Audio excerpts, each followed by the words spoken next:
ဏဇတ်တယ်ဟုတ်လားဒီကနေ့ညနားထောင်ရမှာကဘာတဲ့တော့ကဏ္ဍဇတ်ပါဗျာဒီဇတ်တော်ထဲမှာမြတ်စွာဘုရားရဲ့အလိုဆန္ဒဘုရားလောင်းတော်ရဲ့အလိုဆန္ဒဒါတွေကိုဒီမှာ6မျိုးလောက်တွေ့ရလိမ့်အဲ့ဒါဦးဇင်းတို့ကဗမာလိုကောင်းစဉ်လေးတက်မယ်သူတော်ကောင်းတို့သဘောထားလို့အဲ့ဒါလိုတက်ချင်ဟုတ်လားစာထဲမှာတော့ကဏ္ဍဇတ်လို့နာမည်ပေးထားတယ်ဟုတ်လားဒါပေမဲ့နားလည်လွယ်အောင်စိတ်ထဲမှာမှတ်ရမှာကသူတော်ကောင်းတို့ရဲ့သဘောထားတဲ့ဟုတ်လားဒီတရားတော်ကိုမဟောကြားသေးခင်မနာကြသေးခင်မှာတရားတော်အလုံးကိုဟောကြားတော်မူခဲ့တဲ့တရားပိုင်ရှင်ဖြစ်တော်မူတဲ့ဘုရားရှင်ကိုတော်မြတ်ကိုယုံသိမြတ်တို့ရှိခိုးပူဇော်ကြအောင်စို့ကရုဏာတိတလဟရယံပညာပိဇောတဝိဟတမောဟတမံသန္နရမရလောကကရုံဝနိတုကတံဂတိဝိမုဒ္ဒံကရုဏာတိတလဟရယံမဟာကရုဏာတော်ဖြင့်ဤမြသောစိတ်နှလုံးလေးရှိတော်မူပါ၏ထသောပညာပိဇောတဝိဟတမောဟတမံအရဟတမေတိဟုသောအယောင်ဝလင်းဖြင့်ဝိဇ္ဇာတိဟုသောမိုက်မောင်းကိုဖယ်ခွာတော်မူပြီးထသောသန္နရမရလောကကရုံလူနတ်မြမတတဝအနန္တတို့ဤ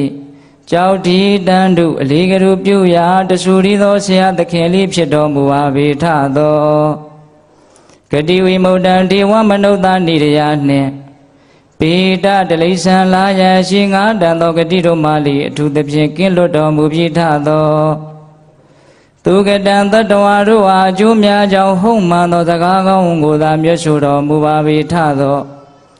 ဗုဒ္ဓံသစ္စာလေးရတရားမြတ်ကိုလက်ပေါ်တင်ထားပရမကဲ့သို့ပြတ်သားထင်ထင်သိမြင်ပေတဲ့ဘုရားရှင်ကိုယ်တော်မြတ်ကြီးကိုမယံတရားဟောပုဂ္ဂိုလ်တရားနာပုဂ္ဂိုလ်ခေါ်ဆိုပညတ်ပရမတ်မမူယုံနာနှစ်ဖြာဖြစ်ကြပါသောဘုရားတပည့်တော်တို့သည်ဝဏိဝနာမကာယဝစီမနောခြေပေသုံးလီဓွာရပနာမဖြင့်ဒုက္ခယုကျိုးလက်ဆုံမူကားရှိခိုးဥညွတ်ပါ၏မြတ်စွာဘုရားသာဓုသာဓု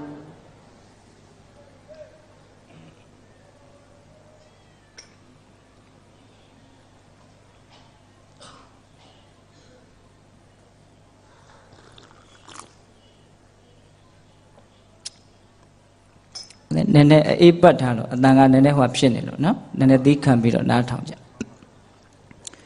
ကဏ္ဍဇတ်ကိုဗမာလိုခေါင်းစဉ်ဘယ်လိုတတ်ထားလဲသူတော်ကောင်းတို့ရဲ့သဘောထား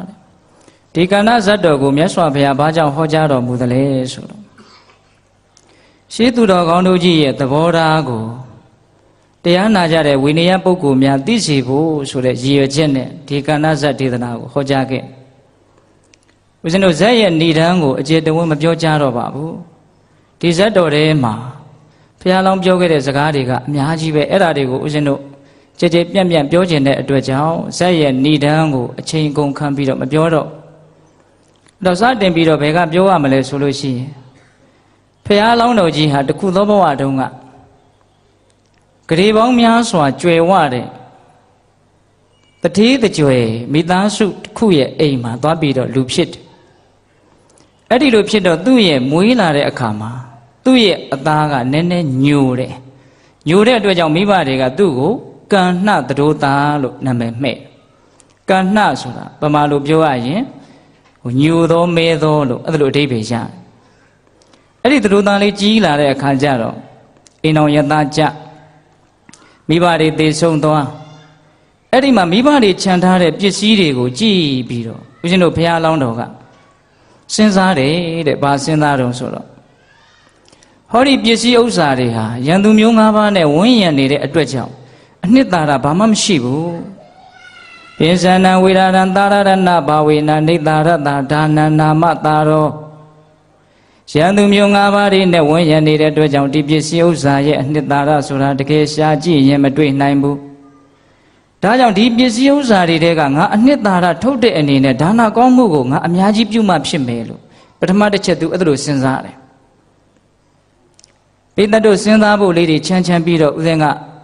တူစီလေးတွေပြောသွားမှာနော်ကိုယ့်ကိုစဉ်းစားဟုတ်လားပစ္စည်းဥစ္စာဟာရန်သူမျိုး၅ပါးနဲ့ဝန်းရံနေတဲ့အတွက်ကြောင့်အနှစ်သာရမရှိဘူး အဲ့ဒီအနှစ်သာရမရှိတဲ့ပစ္စည်းဥစ္စာတွေရဲ့အနှစ်သာရကို तू ထုတ်ယူမယ်ဆိုတော့ပေးကမ်းစွန့်ကြဲလှူဒန်းခြင်းတနည်းအားဖြင့်ဒီပစ္စည်းကိုအကြောင်းပြုပြီးတော့မိမိသူတစ်ပါးချမ်းသာအောင်စွန့်ကြဲခြင်းဒါကို तू အနှစ်သာရအနေနဲ့တွေ့ပါတယ်တဲ့အဲ့ဒါနဲ့ तू ဆက်ပြီးတော့စဉ်းစားတယ်ဘဟုရောဂာနံသာရရဏဘာဝေနနေသာရတဣမတခန္ဓတတိလနာမတာရောဟောဒီခန္ဓာကိုယ်ကြီးဟာအမြဲတမ်းနာကျင်ကြိုက်ခဲခြင်းဆိုတဲ့ယောဂတရားတွေနှိမ့်ဆက်နေတဲ့အတွက်ကြောင့်တကယ်စဉ်းစားကြည့်ရင်ဒီခန္ဓာကိုယ်ကြီးဟာအနှစ်သာရမရှိဒါပေမဲ့အနှစ်မရှိတဲ့ဒီခန္ဓာကိုယ်ကြီးတွေကနေပြီးတော့လိမ္မာကျွမ်းကျင်မယ်ဆိုလို့ရှိရင်ကိုကျင့်တရားကောင်းခြင်းဆိုတဲ့သီလအနှစ်ကိုထုတ်ယူလို့ရတယ်ဒါကိုငါရအောင်ယူမယ်လို့သူစဉ်းစားတယ်တဲ့နှစ်ချက်ရှိပြီနော်နောက်သူပါဆက်ပြီးတော့စဉ်းစားတော့ဆိုတော့အနေစာတိတဘာဝေနအဘိနပိလနတောဣမတဇီဝိတတဘာဝနာနာမတာရောဟောဒီအသက်ရှင်နေရတဲ့ဘဝဆိုတာတရက်ပြီးတရက်ကုန်သွားတယ်တနာရီပြီးတနာရီကုန်သွားတယ်တမိနစ်ပြီးတမိနစ်တစ်စက္ကန့်ပြီးတစ်စက္ကန့်တက်နဲ့အချိန်မှန်ကုန်ဆုံးခြင်းအနိစ္စရဲ့ဝါမျိုးခြင်းကိုအမြဲတမ်းခံနေရခုစောစောပိုင်းကဥစဉ်ဒီတန်းတုန်းကပြောခဲ့တဲ့စကားသံတွေအခုရှိသေးလားရှိတော့ပါဗျာအဲ့ဒီတုန်းကသိတဲ့အတိလေးတွေရောအခုရှိသေးလားရှိတော့ပါဗျာအေးဘာဖြစ်သွားတာတော့ပြောင်းလဲသွားတာအဲ့ဒါလို့ပြောင်းလဲခြင်းပျက်စီးခြင်းချုပ်ပြောက်ခြင်းဆိုတဲ့အနိစ္စတရားက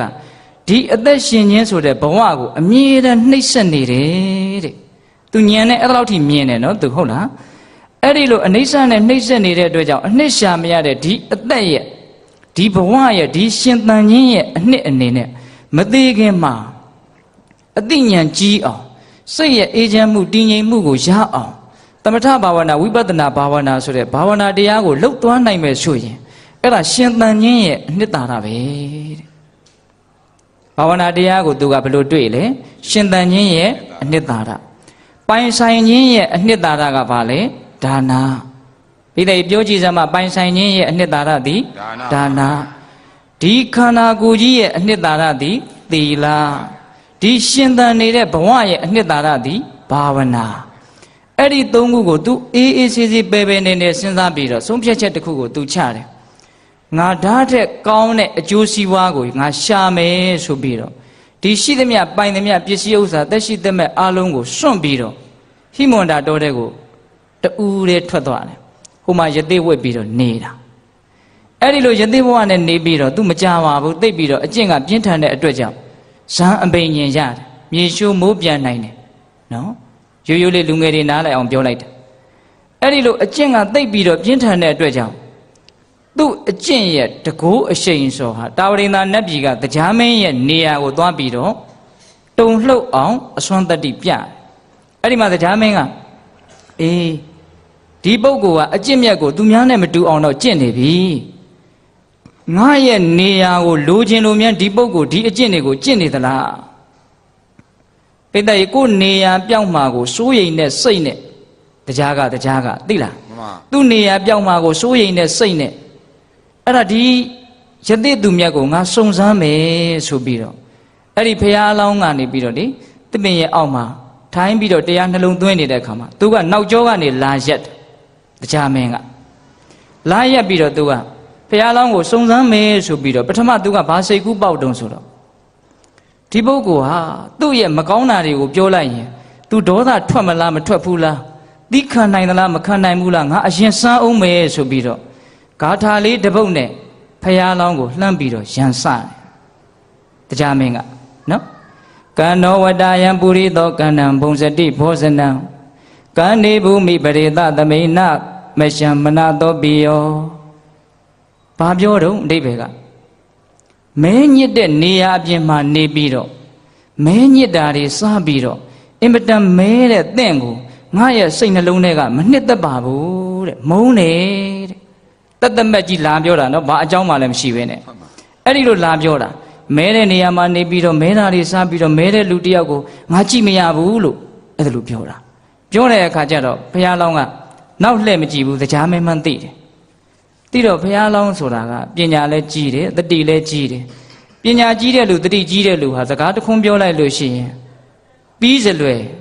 ပြီးရောမပြောဘူးအနှစ်သာရအင်မတန်ကြီးတဲ့စကားကိုပြန်ပြီးတော့ပြောတယ်တရားမင်းကိုတော်တော်ကောင်းပါတယ် နော်နကံနောတဇာတာဟောတိအန္တောတာရောဟိပြမနောယသမိန်ပါပါဏိကမ္မာနိသဝေကံနောသူဆုံးပတိသူဆုံးပတိအိုသူစားရဲ့အရှင်သခင်ဖြစ်တဲ့ဥဒကြမင်းတဇတာအရေးအဆင်းဖြင့်ကံနောမဲညစ်သောသူသည်နာဟောတိမဖြစ်နိုင်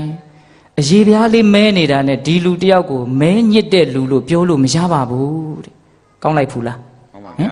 အပေါ်ယံအရေးပြားလေးမဲတာနဲ့ဒီလူကိုမဲညစ်တဲ့လူလို့ပြောလို့မရပါဘူးတဲ့နာကံနောတဇတာဟောတိအန္တောတာရောဟိပြမနောအန္တောတာရောဟိအတွင်းမှာသီလသမာဓိပညာဆိုတဲ့စိတ်ကောင်းနှလုံးကောင်းနဲ့ပြည့်စုံနေမယ်ဆိုရင်ပြမနောပညာရှိသူတော်ကောင်းလို့ခေါ်ရပေတယ်အတွင်းထဲမှာကိုကျင့်တရားကောင်းမယ်စိတ်ရည်တည်ငြိမ်မှုရှိမယ်အမှန်တရားကိုတိုးထွင်းပြီးတော့သိမယ်အဲ့ဒါလို့သီလသမာဓိပညာဆိုတဲ့အဖို့တန်တဲ့စိတ်ဓာတ်တွေရှိနေမယ်ဆိုရင်ဒီပုဂ္ဂိုလ်အပြင်ကဘလို့ပုံသဏ္ဍာန်ပဲပေါက်လို့နေအဲ့ဒါပါလေသူတော်ကောင်းပဲတဲ့လူတွေကအပေါ်ယံနေကြည့်ပြီးတော့ဆုံးဖြတ်ကြတာနော်ဒီလူဘလို့လဲရုပ်ရည်လှရဲ့လားပညာတတ်ရဲ့လားပစ္စည်းဘလောက်ပေါ်တယ်လဲအတိုင်းဝိုင်းကောင်းရဲ့လားအပေါ်ယံလောက်လေးတင်ကြည့်ပြီးတော့ဆုံးဖြတ်တာသူ့ရဲ့အတွင်းမှာဘလို့ရှိတယ်ဆိုတာအထိလိုက်ပြီးတော့စိတ်ဝင်စားတဲ့လူမနေဘူးလားနေပါတယ်ဗျာနေတယ်ခုဘုရားလောင်းကပြန်ပြောနေတာအပေါ်ယံကြည့်ပြီးတော့မဆုံးဖြတ်နဲ့အတွင်းကိုကြည့်ပြီးတော့ဆုံးဖြတ်ဟုတ်လားဒါကြောင့်တယောက်နဲ့တယောက်ပေါင်းသင်းဆက်ဆံတော့မယ်ဆိုရင်အတွင်းကိုနားလေလေးမိတ်ကောင်းဆွေကောင်းရလေလေးပဲသဘောပေါက်တယ်နော်အဲ့ဒါနဲ့မြတ်စွာဘုရားလောင်းတော်ကဘာပြန်ပြောတုံဆိုတော့နကံတော်တဇာတာဟောတိအန္တောတာရောဟိပြမနောယသမိန်ပါပါဏိကမ္မာနိသဝေကံနောသူဆုံးပတိယသမိန်အကျင့်ပုဂ္ဂိုလ်ရဲ့တန်တမှာပါပါဏိကမ္မာနိယုံညံ့တဲ့အပြောတွေယုံညံ့တဲ့အလုပ်တွေယုံညံ့တဲ့အကြံစီတွေရှိနေမယ်ဆိုလို့ရှိရင်အဲ့ဒါဘာဖြစ်တုံဆိုတော့သဝေကံနောတိအဲ့ဒါကမှတကယ်လူညစ်ပတ်ပဲတဲ့အဲ့ဒီလူရဲ့စိတ်ထဲမကောင်းတာတွေရှိမယ်အဲ့ဒီလူရဲ့နှုတ်ကပြောလိုက်တဲ့စကားကမကောင်းတာတွေပြောမယ်မကောင်းတာတွေဆိုတော့ဒီလူတွေကသဘောပေါက်တယ်နော်မမှန်တဲ့စကားဟာမကောင်းတဲ့စကားချစ်ခင်မှုကိုကွဲပြားသွားစေတဲ့စကားသည်မကောင်းတဲ့စကားနားထောင်ရတာမသက်မသာကြမ်းကြမ်းထန်ထန်ထွက်လာတဲ့စကားသည်မကောင်းတဲ့စကားဘာအကျိုးမှမရှိတဲ့စကားသည်မကောင်းတဲ့စကားဝစီဒုစရိုက်၄ပါးကိုရှောင်လိုက်တာဟုတ်လား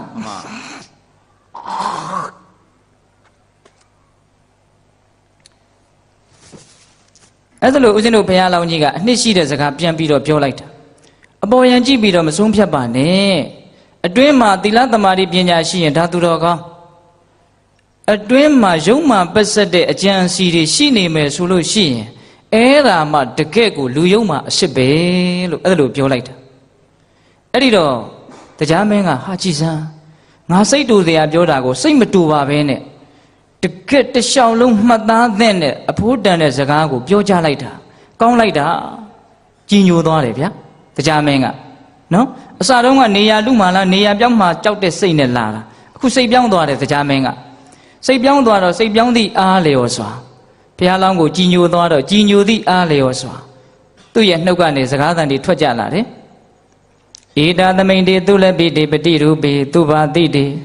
ဝရံပြမနတေတံပိယံကိဉ္စီမနသိစတိအင်မတန်မြတ်တဲ့အရှင်ရသေးတဲ့အရှင်ပြောတဲ့စကားဟာအင်မတန်ကောင်းတယ်ဘယ်ဘက်ကတွေးကြည့်အပြစ်ရှာလို့မရ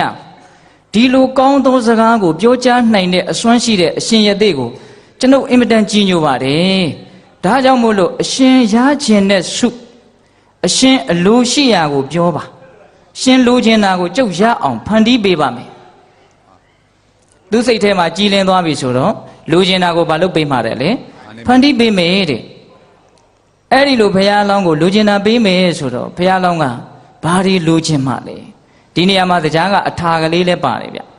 ဒီပုဂ္ဂိုလ်ဟာဘာကိုလိုချင်လို့ဒီအလုပ်ကိုလုပ်နေတာလဲဆိုတာကိုလည်း तू သိချင်သေးတယ်ဟုတ်လားအဲ့ဒီမှာဘုရားလောင်းက तू ဘာတွေလိုချင်ပါတယ်ဆိုတာကိုပြောလိုက်တယ်တကယ်စင်စစ်ကတော့ तू လိုချင်တာတွေကိုဒီတရားမင်းတစ်ခုမှမပေးနိုင်ဘူးမပေးနိုင်ဘူးဆိုတာလဲဘုရားလောင်းကသိပေမဲ့လို့သူ့ရဲ့စိတ်ထဲမှာဘာတွေကိုလိုချင်နေပါတယ်ဆိုတာကိုလည်း तू သိစေချင်သေးတယ်အဲ့ဒါနဲ့ဘုရားလောင်းက तू လိုချင်တာတွေကိုတန်းပြီးတော့ပြောတယ်နော်ဝရင်စေမေတောတကတပ္ပဗုဒ္ဓနာမိတ္တရာသူနေကိုတံသူနေတော်တံနေလောဘဟုတ်တိမတ္တနောနိတနေဟမပိကင်ခာမိဣတိမိစတုရောဝရီ ပါဠိလေးကလည်းရွတ်အောင်မှဗျတရားပွဲလေးနဲ့တူအောင်ဟုတ်လားထိုက်တဲ့လောက်တော့နော်လူငယ်တွေနားမလဲပေမဲ့လို့ဒါဖရာရဲ့နှုတ်တော်ကနေထွက်လာတဲ့အဖိုးမဖြတ်နိုင်တဲ့စကားတွေဆိုပြီးတော့တန်ဖိုးထားပြီးတော့နားထောင်စေခြင်းနဲ့နော် မှန်ပါပါ ဟုတ်လား မှန်ပါပါ ဝရင်စီမေတောတက္ကတပ္ပဗုဒ္ဓနာမိတ္တရသူနေကိုတံသူနေတောသံတိန်လောဘဟုတ်တိမတ္တနောနိတနေဟမပိကင်ခာမိဣတိမေစတုရောဝရေရှု၄မျိုးတခါတည်းတောင်းချလိုက်တယ်သူလိုချင်တဲ့ဆန္ဒ၄မျိုးကိုတခါတည်းဖွင့်ဟလိုက်တယ်သူလိုချင်တာ၄မျိုးအဲ့ဒီ၄မျိုးကဘာလဲဆိုတော့တရားမင်းတဲ့တကယ်လို့လေသင်္ဃကိုစုပေးမယ်သင်္ဃငါ့ကိုကြည်ညိုလို့ငါဖြစ်ချင်တာကိုဖန်တီးပေးမယ်ဆိုရင်တော့ငါဖြစ်ချင်တာကတော့ဒီ၄မျိုးပဲဆိုပြီးတော့ဘာပြောတုံးဆိုတော့သူနေကိုတံအမျက်ကင်းသည်အဖြစ်ကို၎င်းအမျက်ကင်းတဲ့အဖြစ်စိတ်ထဲမှာသေးတဲ့ဒေါသကိုအမျက်လို့ခေါ်တယ်ပြီးတော့ဥစဉ်နည်းနည်းရှင်းပြမယ်နော်သူနေကိုတံအမျက်ကင်းသည်အဖြစ်ကို၎င်းသူနေဒေါသံပြင်းမှားခြင်းဒေါသကင်းသည်အဖြစ်ကို၎င်းအမျက်နဲ့ဒေါသမတူတဲ့အကြောင်းလေးကိုပြီးတော့ပြောပြအမျက်ကင်းတဲ့အဖြစ်ကို၎င်းဒေါသဆိုတဲ့ပြင်းမှားခြင်းကင်းတဲ့အဖြစ်ကို၎င်းနေလောဘလူခြင်းမမုန်းမှုလောဘကင်းတဲ့ဆိုတဲ့အဖြစ်ကို၎င်းနိတနေဟံချစ်ချင်းကင်းတဲ့ဆိုတဲ့အဖြစ်ကို၎င်း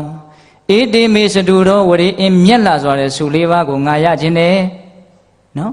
ရခြင်းတဲ့ဆု၄မျိုးနော်တခါကြီးမိုက်မြ မှန်ပါဗျာ အမျက်ကင်းတဲ့အဖြစ်ဒေါသကင်းတဲ့အဖြစ်လောဘကင်းတဲ့အဖြစ်ချစ်ချင်းကင်းတဲ့အဖြစ်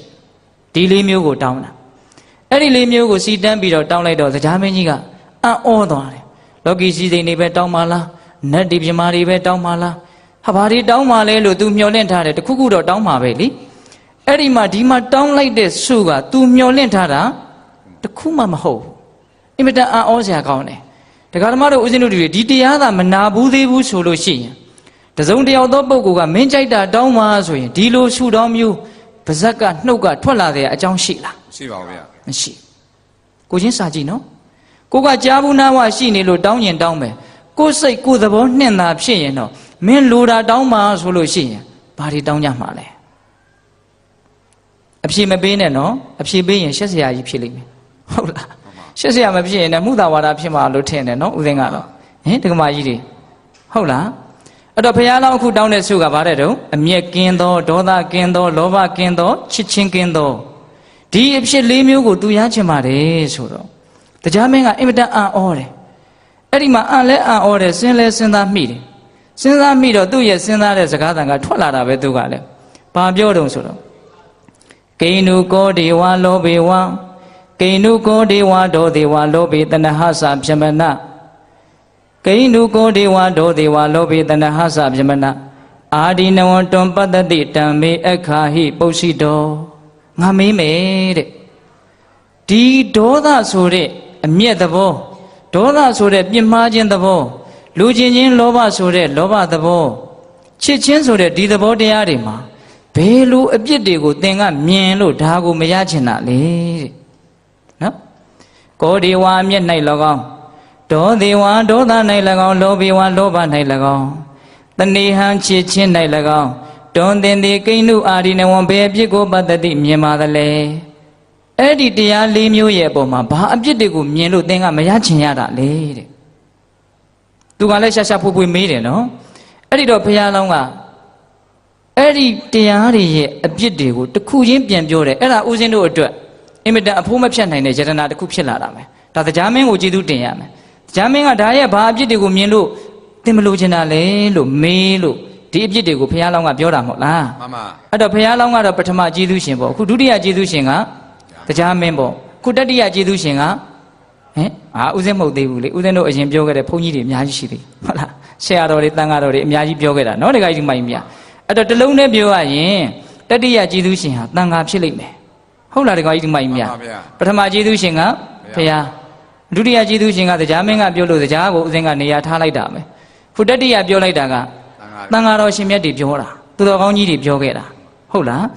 အဲ့ဒီမှာဦးဇင်းတို့မြတ်စွာဘုရားလောင်းကြီးကအဲ့ဒီအပြစ်တွေကိုပြောပြတယ်အဲ့ဒါဦးဇင်းကဟိုအပိုးဆာလာတွေတိတ်မထည့်ပဲနဲ့မူရင်းကလေးတွေကြီးပြောမယ်ဒီလူတွေအုံနောက်ရှိတယ်ညံရှိတယ်ကိုယ့်ကိုစဉ်းစား ဦးသိန်းစဉ်းစားပြီးသားကြီးရတန်းပြီးတော့ပြောလိုက်လို့ရှိရင်ညံပိတ်သွားမှာဆိုလို့ဟုတ်လားအဲ့တော့ကောဓာရဲ့အပြစ်မဆက်ပြီးတော့ဘုရားလောင်းကတခုချင်းပြောပြတယ်ဆိုအဘောဟုတ်တဝဘဟုံဟောတိဝတ္တတေသောအခန္တိဇောအာသင်္ကိဘဟုပါယသောတတမကောဒံနာရောစေယအခန္တိဇောတိမခံခြင်းကြောင့်ဖြစ်ပေါ်၍လာသောသောကောတော်ထိုအမျက်ဆိုသောကောဓာဆိုသောအမျက်တရားသည်အဘောဟုတ်တဝအစမှနည်းနည်းဖြစ်ပြီးတော့ဘဟုံဟောတိနောက်တော်များလာတတ်တယ်အမျက်ဆိုတဲ့သဘောတရားအဲ့ဒါဒေါသအနုသားကိုအမျက်လို့ပြောတာတစုံတစ်ယောက်ကိုမကျင့်တတ်ဘူးတစုံတစ်ခုအဖြစ်အပျက်ကိုမကျင့်တတ်ဘူးစိတ်ထဲမှာတနှုံနှုံတွေးပြီးတော့မြစ်တဲ့နဲ့ထွေးလည်းမပြစ်နိုင်ဘူးမျိုးလည်းမချနိုင်ဘူးစိတ်ထဲတင်မှာဖြစ်နေတာတော့ညက်နေတာနှုတ်နဲ့လည်းထွက်ပြီးတော့ပြောနေတာမဟုတ်ဘူးလက်နဲ့လည်းပဲကာယကံမြောက်လုံနေတာမဟုတ်ဘူးစိတ်ထဲတင်မှာဖြစ်နေတော့တွတ်နဲ့စကားတွေပြောနေတာဘယ်သူမှမကြားဘူးတတိရှိလို့ရှင်တော့ကြားလိုက်မယ်စိတ်ထဲမှာပြောနေတာပြောတဲ့စကားတွေအကုန်လုံးကမကျင်တတ်မှုတွေကြီးပဲအဲ့ဒါဘာတော့အဲ့ဒါအမျက်အဲ့ဒီအမျက်ဟာတဲ့ဘာကြောင့်ဖြစ်တယ်လဲစစ်ပေါက်နားထောင်နော်အခန္တိဇောတဲ့တိမခံခြင်းကြောင့်ဖြစ်တယ်တဲ့ဒီအမျက်ကကဲကွာဘဝရဲ့လို့တွေ့ကြုံလာရင်ဘယ်သူတွေကကိုယ်စိတ်တိုင်းကြလုတ်ပေးမှလဲ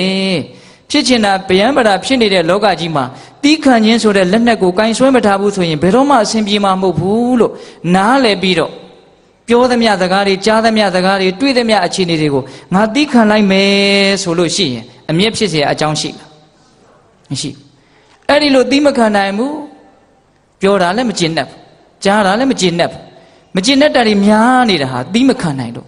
ဒါကြောင့်အမျက်ဆိုတာဘာကြောင့်ဖြစ်တယ်လဲတိမခံခြင်းကြောင့်ဖြစ်တယ်တဲ့အဲ့ဒီအမျက်ဟာအဘောဟုတ်တဝဘဟုံဟောတိအစကနည်းနည်းလေးတဲ့နောက်တော့တဖြည်းဖြည်းများလာတယ်တဲ့ဟုတ်လားအဲ့ဒါတွေးရင်နဲ့အစာရင်ခဲကဘာဖြစ်လာတော့အကြီးကြီးဖြစ်လာတယ်တခါတလေဒီရင်ဘတ်တွေဘာတွေတောင်တင်းကျပ်လာတယ်လို့ခံစားရတယ်ခံစားဘူးတယ်နော်ဒီလူတွေနော်တခါလေထိုင်ရမလို့ထားရမလို့ဘာလို့ရလို့မှမသိဘူးစိတ်ထဲမှာမကျင်နဲ့နေတာနည်းနည်းလေးဖြစ်ရကနေတဖြည်းဖြည်းနဲ့များလာဝတ္တတေတဲ့တဖြည်းဖြည်းနဲ့အကြီးကြီးဖြစ်လာတယ်တဲ့အမျက်ရဲ့သဘောတရားတွေကိုပြောပြနေတာအဲ့ဒီမှာစိတ်ဝင်စားစရာကောင်းတာကနောက်နှစ်ချက်ကစိတ်ဝင်စားစရာကောင်းတယ်အာသင်္ကိဘဟုပါယသောအာသင်္ကိအမျက်ဆိုသောထိုတရားသည်တွေ့တာကန့်ညိတတ်သောသဘောတရားရှိ၏ဟောအဲ့ဒီအမျက်ကိုကမပြစ်လိုက်နိုင်ဘူးမစွန့်လိုက်နိုင်ဘူးအဲ့ဒါလေးကကိုကတ်နေတဲ့သဘောကိုကလည်းအဲ့ဒါလေးကိုကတ်နေတဲ့သဘောရှိတယ်တဲ့ကောင်းလဲမကောင်းမဲနဲ့အဲ့ဒါကိုဘာဖြစ်နေတာတော့ညှိနေတာနော်တခါယူမိုင်းမြဒါကြောင့်တချို့ပြောတယ်မဟုတ်လားနင့်ကိုငါတော်နဲ့မမေ့ဘူးနော်နင့်ကိုငါတစ်သက်လုံးမမေ့ဘူးနော်ဘာဖြစ်လို့မမေ့တာတော့မုန်းလို့မမေ့တာပိဋကဘာလို့မမေ့တာတော့မုန်းလို့မမေ့တာချစ်လို့မမေ့တာလည်းရှိတယ်မုန်းလို့မမေ့တာလည်းရှိတယ်ကဲမကောင်းပါဘူးမုန်းရတဲ့ခံစားချက်ကြီးမကောင်းပါဘူးဆိုနေမှာဘာလို့မမေ့နိုင်တာတော့ဆိုတော့အဲ့ဒီအမျက်ဟာကိုကတ်နေတယ်ကိုကလည်းအဲ့ဒီအမျက်ကိုမခွာနိုင်ဘူးတခါတလေမုန်းတဲ့လူကြောင့်တွေးရတာကောစအရာသာတစ်မျိုးဗျဒကမာကြီးတွေခံစားဘူးလားမသိဘူးမုန်းတဲ့လူရဲ့အကြောင်းကိုပြောနေရရင်ပါဇက်ကအရာသာကိုရှိလို့ပြောပြီးသားလည်းထပ်ပြောတာပဲပြောဘူးလား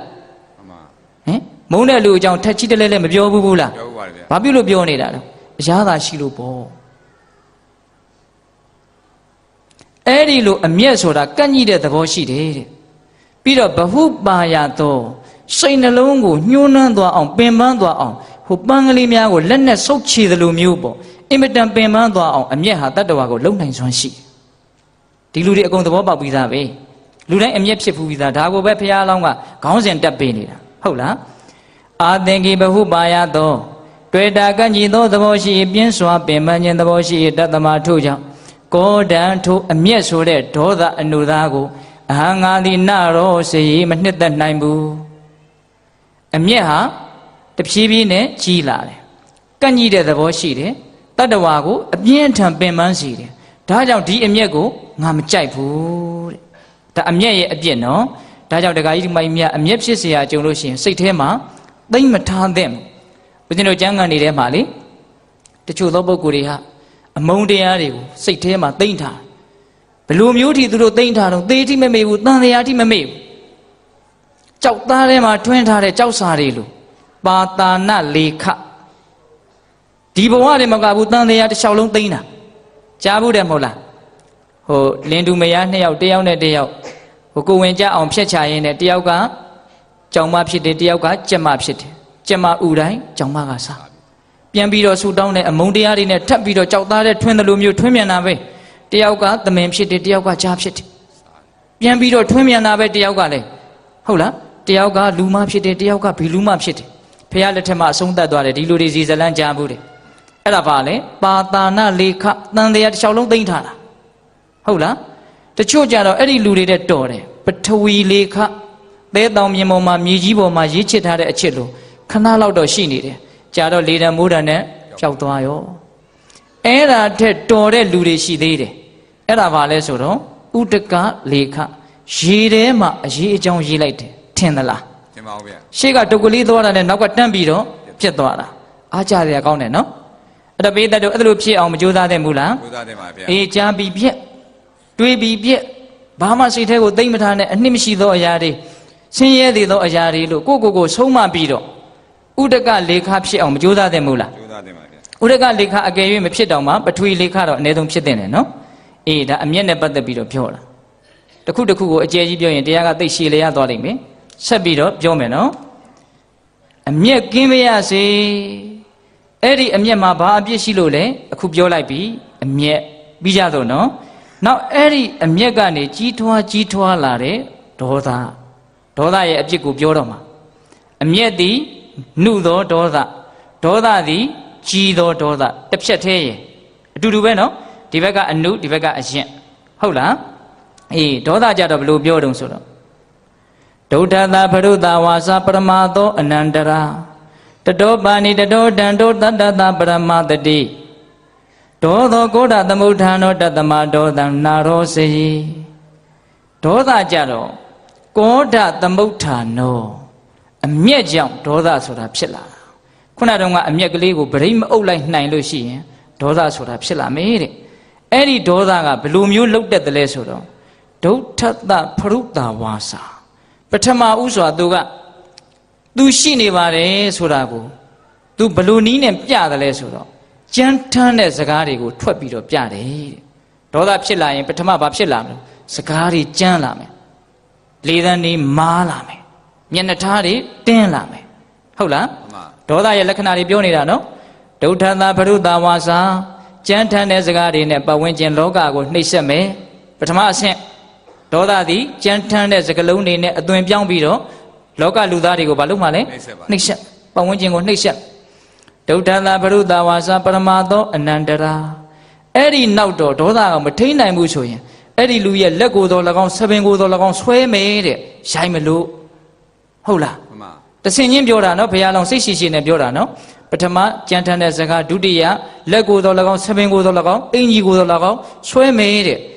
ပြီးရင်တတောပါဏိတတောဒံတောတဲ့ပြီးရင်လက်နဲ့ရိုက်မယ်တဲ့အဲ့ဒါနဲ့အားမရဘူးဆိုရင်တတောဒံတောတစ်ခုခုကိုရှာမယ်ဒုတ်တော်၎င်းခဲတော်၎င်းရှာပြီးတော့ထုမယ်ရိုက်မယ်နော်အဲ့ဒါနဲ့မထိန်နိုင်ဘူးဆိုရင်တတ္တတပရမတတိဓာလက်နဲ့ကိုကင်ပြီးတော့တတ်မယ်တဲ့တဆင်ချင်းသွားတာနော်ကြမ်းထမ်းတဲ့စကားဆွဲကင်နဲ့လက်ပြီးတော့ဒုတ်ပြီးတော့ဓာဟုတ်လားအဲ့ဒီလိုနီးနဲ့တစ်ဖက်ကိုလည်းပျက်စီးအောင်ဖျက်ဆီးတယ်မိမိကာယကံရှင်ကိုလည်းပဲအပြစ်တွေကိုကျူးလွန်သောအဖြစ်ဖျက်ဆီးပစ်လိုက်တယ်ဘယ်သူကောင်းတယ်လဲဘယ်သူမှမကောင်းဘူးအဲ့ဒါလို့မကောင်းတဲ့အခြေအနေဇိုးကြီးကိုရောက်အောင်ဘယ်သူကတွန်းပို့တာလဲဒေါသကတွန်းပို့တာဒါကြောင့်မို့လို့ तू ဒေါသကို तू လုံးဝမနှစ်သက်နိုင်ပါဘူးတဲ့ဒါကြောင့်ဒေါသတွေသိပ်ကြီးလာပြီဒီဒေါသကလည်းခုနကအမျက်ကနေကြီးထွားလာတာဆိုတာမမေ့နဲ့နော်မှန်ပါပါမကျေနပ်မှုလေးတွေတိမ့်ထားရင်အဲ့ဒါဒေါသဖြစ်လာဒေါသဖြစ်လာရင်ပေါက်ကွဲလာမယ်ပေါက်ကွဲတာကိုမထိန်နိုင်ရင်ငါလည်းသိချင်းသေးပဲစီသူတို့လည်းသိချင်းသေးပဲစီဘယ်သူသေးဟိုထက်မတွက်တော့ဦးဇင်းတို့2009ခုနှစ်ကကဘာမှာကိုတက်သေးတာလူပေါင်းဘယ်လောက်ရှိတယ်လို့ကြားဘူးတော့ဦးဇင်းဂျာနယ်ထဲမှာဟိုတနေ့ကတွေးလိုက်တယ်လူပေါင်း9တန်းကျော်လို့ကြားလိုက်တယ်ဟုတ်လားအဲ့ဒီလိုကိုတက်သေးတယ်ဆိုတဲ့လူတွေဟာတက်ကြွတဲ့ဒေါသတော်၎င်းဆုံးနစ်တဲ့ဒေါသတော်၎င်းပိဿိဒေါသကလည်း2မျိုးရှိတယ်ဒါဘုသူတ္တစက်မိတုံပြောရအောင်မယ်ဟုတ်လားရိုက်မယ်နှက်မယ်တတ်မယ်ဖြတ်မယ်ဟာတက်ကြွနေတယ်ဒါလည်းဒေါသကြောက်တယ်လန့်တယ်စိုးရိမ်တယ်ပူဆွေးတယ်ထိတ်လန့်ပြီးတော့အဲ့ဒါလည်းဒေါသပဲဒါကြောင့်ဒေါသကြီးတဲ့လူတွေဟာကြောက်လဲအင်မတန်ကြောက်လွှဲတဲ့သဘောရှိနော် ဒါနဲ့ပြောချင်တာကဘာလဲဆိုတော့ဒေါသသိတ်ကြီးလာရင်ငါပျက်စီးလဲကိစ္စမရှိဘူးသူပျက်စီးရင်ပြီးရောပျက်စီးနေတာကတော့သူ့ကိုပျက်စီးနေတာပဲသို့တော့ကိုယ်ပါဖြစ်သွားတော့ပျက်စီးသွားတယ်ဦးဇင်းတို့စောတော်တုန်းကလေတောင်မျိုးဆိုတော်ဘုရားကြီးရေးတဲ့ဒီလူတွေအကုန်သိပါတယ်ကိုချင်းအဘိဓမ္မာဆိုနိုင်ငံကျော်ကျမ်းစာနော်အဲ့ဒီထဲမှာဒေါသနဲ့ပတ်သက်ပြီးတော့ဦးဇင်းကဘာပြောရကောင်းမလဲလို့စဉ်းစားပြီးတော့လှမ်းကြည့်လိုက်တော့စတော်ကြီးတို့ခေတ်ကသတင်းသားတွေကပဲတွေ့သလားလေဒီယိုတွေကပဲကြားသလားတော့မသိဘူးအိန္ဒိယမှာဖြစ်ပျက်ခဲ့တဲ့အဖြစ်အပျက်လေးတစ်ခုကိုစတော်ကြီးကစာမျက်နှာတစ်မျက်နှာသားလေးလောက်ရေးထားတယ်ဒေါသရဲ့အပြစ်ကိုဦးဇင်းကအဲ့ဒါကိုပြောချင်စိတ်ပေါက်တယ်နားထောင်ကြည့်မယ်နော်အဲ့ဒီအိန္ဒိယမှာအဖေအမေကပေးစားလိုက်လို့ဇနီးမောင်နှံ2ယောက်ငကိုကတခါမှမမြင်ဘူးလက်ထပ်လိုက်ရတယ်အဖေအမေကပေးစားလို့တာလက်ခတ်ရတာသူတို့မှချစ်တယ်ကြိုက်တယ်ဆိုတာမရှိအဲ့ဒါနဲ့အတူတူနေကြတဲ့အခါကျတော့ဒကာကြီးကဒကာကဒကမကိုတိတ်ပြီးတော့သဘောမကျအဲ့ဒါဒီအမျိုးသမီးလေးကသူကဒီယောက်ျားကိုတကယ့်ကိုအိမ်ဦးနဲ့အနေနဲ့ခင်ခင်မင်မင်ယူရရတကယ်ပြုစုတယ်ဒါပေမဲ့အဲ့လိုပြုစုတာကိုလည်းသူကအတိမတ်မပြုဘူးအဲ့တော့ကြားလာတော့ဟိုကလည်းပဲကြောက်ဆိုင်ကြောက်စားနဲ့လှုပ်ထားတာမဟုတ်ဘူးလေအဲ့တော့သူကလည်းပဲခံစားချက်ရှိတဲ့အခါကျတော့စိတ်ပြက်ပြီးတော့ညှို့ညွှန်းငယ်ငယ်ဖြစ်လာခဏခဏအကြမ်းဖက်လာတယ်ကြာတော့စိတ်ပြက်လာတယ်အဲ့ဒီလိုစိတ်ပြက်တာကိုဟိုကယောက်ျားကလည်းပိုးပြီးတော့စိတ်ပြက်တယ်ဘာလည်းမသိဘူးပေါ့အဲ့ဒီလိုမပြေမလဲနေရင်းနဲ့ကလေး2ယောက်သားလေး1ယောက်သမီးလေး1ယောက်ရလာတယ်ရလာတော့ယောက်ျားဘက်ကဘယ်တော့မှမလျှော့အဲ့တော့ဒီတက္ကမကလည်းယောက်ျားကိုအင်မတန်မုန်းလာအဲ့တော့ဘာဖြစ်တုံးဆိုတော့သူတို့ရဲ့အိမ်တော်ရေးကအမုန်းတရားတွေအမြဲတမ်းပွားနေတဲ့အိမ်တော်ရေးဖြစ်နေတယ်အဲ့ဒါမေးဖေးကိုလည်းမပြောရဲဘူးအိမ်တော်ကြီးပျက်စီးသွားမှာကိုလည်းသိကြောက်တယ်အဲ့ဒီလိုနဲ့ဒီတကာကဒီတက္ကမကိုဘယ်တော့မှနားလည်းမပေးတော့တက္ကမဖြစ်တဲ့လူကစိတ်ပြက်ရင်စိတ်ပြက်နဲ့နောက်တော့ဘာဖြစ်လာတုံးဆိုတော့တကာကအဝေးမှာခရီးသွားနေတော့ဟိုကျင်းနှန်းနဲ့စာတစ်စောင်ရောက်လာတယ်အဲ့ဒီစာကိုဖတ်ကြည့်လိုက်တော့သူမိမကရေးပေးလိုက်တဲ့စာဖြစ်နေတယ်အဲ့ဒါနဲ့အမေငါမိမထူးဆန်းဆန်းငါ့ကိုဘာတွေရေးပေးလဲမသိဘူးဆိုဖတ်ကြည့်တော့အရှင်အိမ်အောင်ကြတဲ့ကစပြီးတော့ကျမဘက်ကမရဝတ္တရားနဲ့ညီအောင်ပေါင်းသင်းဆက်ဆံခဲ့တယ်ဒါပေမဲ့အရှင်ရဲ့မေတ္တာကိုတစ်ခါမှမရခဲ့ဘူးနေတိုင်းစိတ်ဆင်းရဲနေရတယ်အဲ့ဒီနေတိုင်းစိတ်ဆင်းရဲနေရတဲ့တော့ဒီစိတ်ဆင်းရဲမှုဒေါသကို तू မမျိုးသိမ့်နိုင်တော့ဘူးဒါကြောင့်ကလေး2ယောက်စားမဲ့အစာတဲကိုအစိတ်ခတ်ပြီးတော့ကြွေးပြီးတော့သူ့ကိုယ်သူအဆုံးစီရင်လိုက်ပြီလို့စာရေးလိုက်တာအဲ့ဒီတော့မှဒီလူကမျက်ပြူးဆံပြနဲ့အတင်းတန်းပြေးတာအိမ်ကိုအိမ်လဲရောက်ရောကလေးလေး2ယောက်ရောဒကမရောအိယာပေါ်မှာအကုန်လုံးပြင်ဆင်ပြီးသားဖြစ်တယ်အဲ့ဒီမှာ तू ကဒစိမ့်စိမ့်တွေးတယ်ကြည်စမ်းဟုတ်တယ်ဒီမိမငါ့ဘောတကယ်ကောင်းတယ်သူ့စိတ်ထဲမှာဆုံးနေတဲ့ဒေါသဖြစ်တာနော်အဲ့ဒီမှာ तू လုံးဝတရားနဲ့တရားဆိုတာလဲသိပ်ပြီးတော့ तू နားလည်မှာမဟုတ်ဘူးလေအဲ့တော့ဘလို့မှ तू မှာအဖြေမရှိဘူး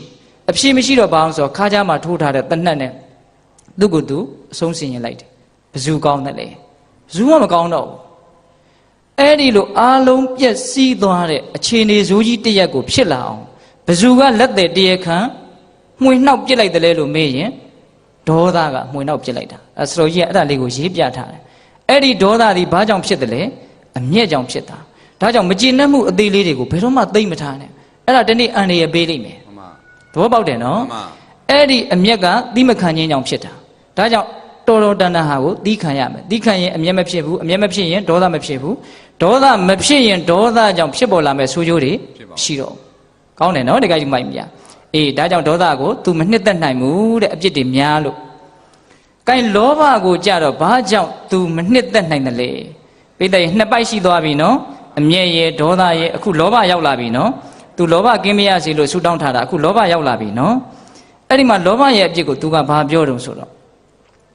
့အာလောပသဟတာကာရနိဂတိဝင်္စနာနိစ္စဒိဋ္ဌံတိလောဘဓမ္မေတုတတမလောဘနာရောစေယအာလောပသဟတာကာရဒုဋ္ဌိဓာရီလက်နှစ်တွေပြပြီးတော့လူရဲ့ခြင်းခိုးယူခြင်းတပ်ဖြတ်ခြင်းအစရှိသောမှုတို့သည်၎င်းနိဂတိဝင်္စနာနိစ္စအတုတွေကိုပြပြီးတော့လှည့်စားနေကြတယ်ဆိုတဲ့အဖြစ်တို့သည်၎င်းလောဘဓမ္မေတုလောဘရှိတဲ့ပုဂ္ဂိုလ်တွေရဲ့တန်တမ်းမှလည်းဒိဋ္ဌံတိမြင်နေကြ၏တတမထို့ကြောင့်လောဘကိုအဟံငါသည်နရောစေမနှစ်သက်နိုင်ဘူးသူကလောဘရဲ့အကြီးဆုံးအပြစ်ကိုပြလိုက်တယ်ဘုရားလောင်းကဒုဋ္ဌိဓာတ်တွေလက်နက်တွေနဲ့အနိုင်အထက်ပြုတ်ပြီးတော့လူရက်ခိုးယူနေကြတာတွေလက်နက်တွေအနိုင်အထက်ပြုတ်ပြီးတော့တယောက်တပ်ဖြတ်နေကြတာတွေအတုတွေကိုလှုပ်ပြီးတော့တယောက်လှည့်စားနေကြတာတွေ အဲ့ဒီမယိုးသားမှုကောက်ကျစ်မှုတွေအကုန်လုံးဟာလောဘရှိတဲ့လူမှသာလေငါမြင်ရတယ်တဲ့ဒါကြောင့်လောဘကိုငါမနှစ်သက်နိုင်ဘူးဆိုလိုတာကရက်စက်မှုတွေအလုံးဟာလိုချင်မှုကြောင့်ဖြစ်တာတခါတိတ်ကြောက်စရာကောင်းတဲ့ရက်စက်မှုတွေမရှိဘူးလားရှိပါတယ်ဗျာရှိတယ်နော်ကမ္ဘာသမိုင်းကိုပြန်ကြည့်ရက်စက်မှုတွေရှိတယ်ဟစ်တလာတို့လူတွေအများကြီးတပ်ပစ်တယ်ဘာကြောင့်လဲလိုချင်လို့ဘာလိုချင်တာလဲသူတခုခုလိုချင်တာပဲနော်တခါကြီးမိုက်မြအဲ့တော့လိုချင်တဲ့လောဘသည်ရက်စက်မှုအလုံးကိုဖြစ်စေလိုချင်တဲ့လောဘသည်ဘုရားလောင်းကပြောတာတော်တောင်ခင့်မိတယ်နော်နိကတိဝဉ္စနာနိစာအတုတွေကိုပြပြီးတော့လှည့်စားနေတယ်တဲ့ပစ္စည်းတွေလည်းအတုတွေဟုတ်လားစကားတွေကလည်းအတုတွေစကားအတုကြားဘူးလားဟမ်စိတ်ထဲကြည်တာမဟုတ်ဘဲနဲ့ပါဇက်ကထွက်လာအဲ့ဒါအတုပေါ့ဗျဟုတ်လားစိတ်ထဲကအဖြူထင်တယ်ပါဇက်ကအမဲထွက်လာတယ်အဲ့ဒါဘာတော့အတုပေါ့အလိမ်ညာပေါ့ဟုတ်လားကဲတချို့မျက်နာကလည်းအတုတွေဟုတ်လားဒကမကြီးတွေဟုတ်လားတယောက်ဆက်ဆံတဲ့နေရာမှာမျက်နာအစ်စ်ကိုတချို့ပြသလားမပြဘူးဂုံကြီးတဲ့လူကြတော့မျက်နာကတစ်မျိုးမြန်တယ်နော်အပြောင်းလဲကကိုယ့်ထက်နှိမ့်တဲ့လူကြတော့မျက်နာကတစ်မျိုးတယောက်တည်းကိုမျက်နာဘယ်နှမျိုးလောက်ပိုင်တော့အမျိုးပိုင်တယ်မျက်နာအတုပေါင်းများစွာသိမ့်ထားတာအတုတွေနဲ့ဆက်ဆံနေတာဘာဖြစ်လို့တော့လိုချင်လို့သူတွေကတခုခုလိုချင်ရင်အ ਨੇ ဆုံးမျက်နှာချိုသွေးရပြီမျက်နာအတုထုတ်ပြလိုက်တာဟုတ်လား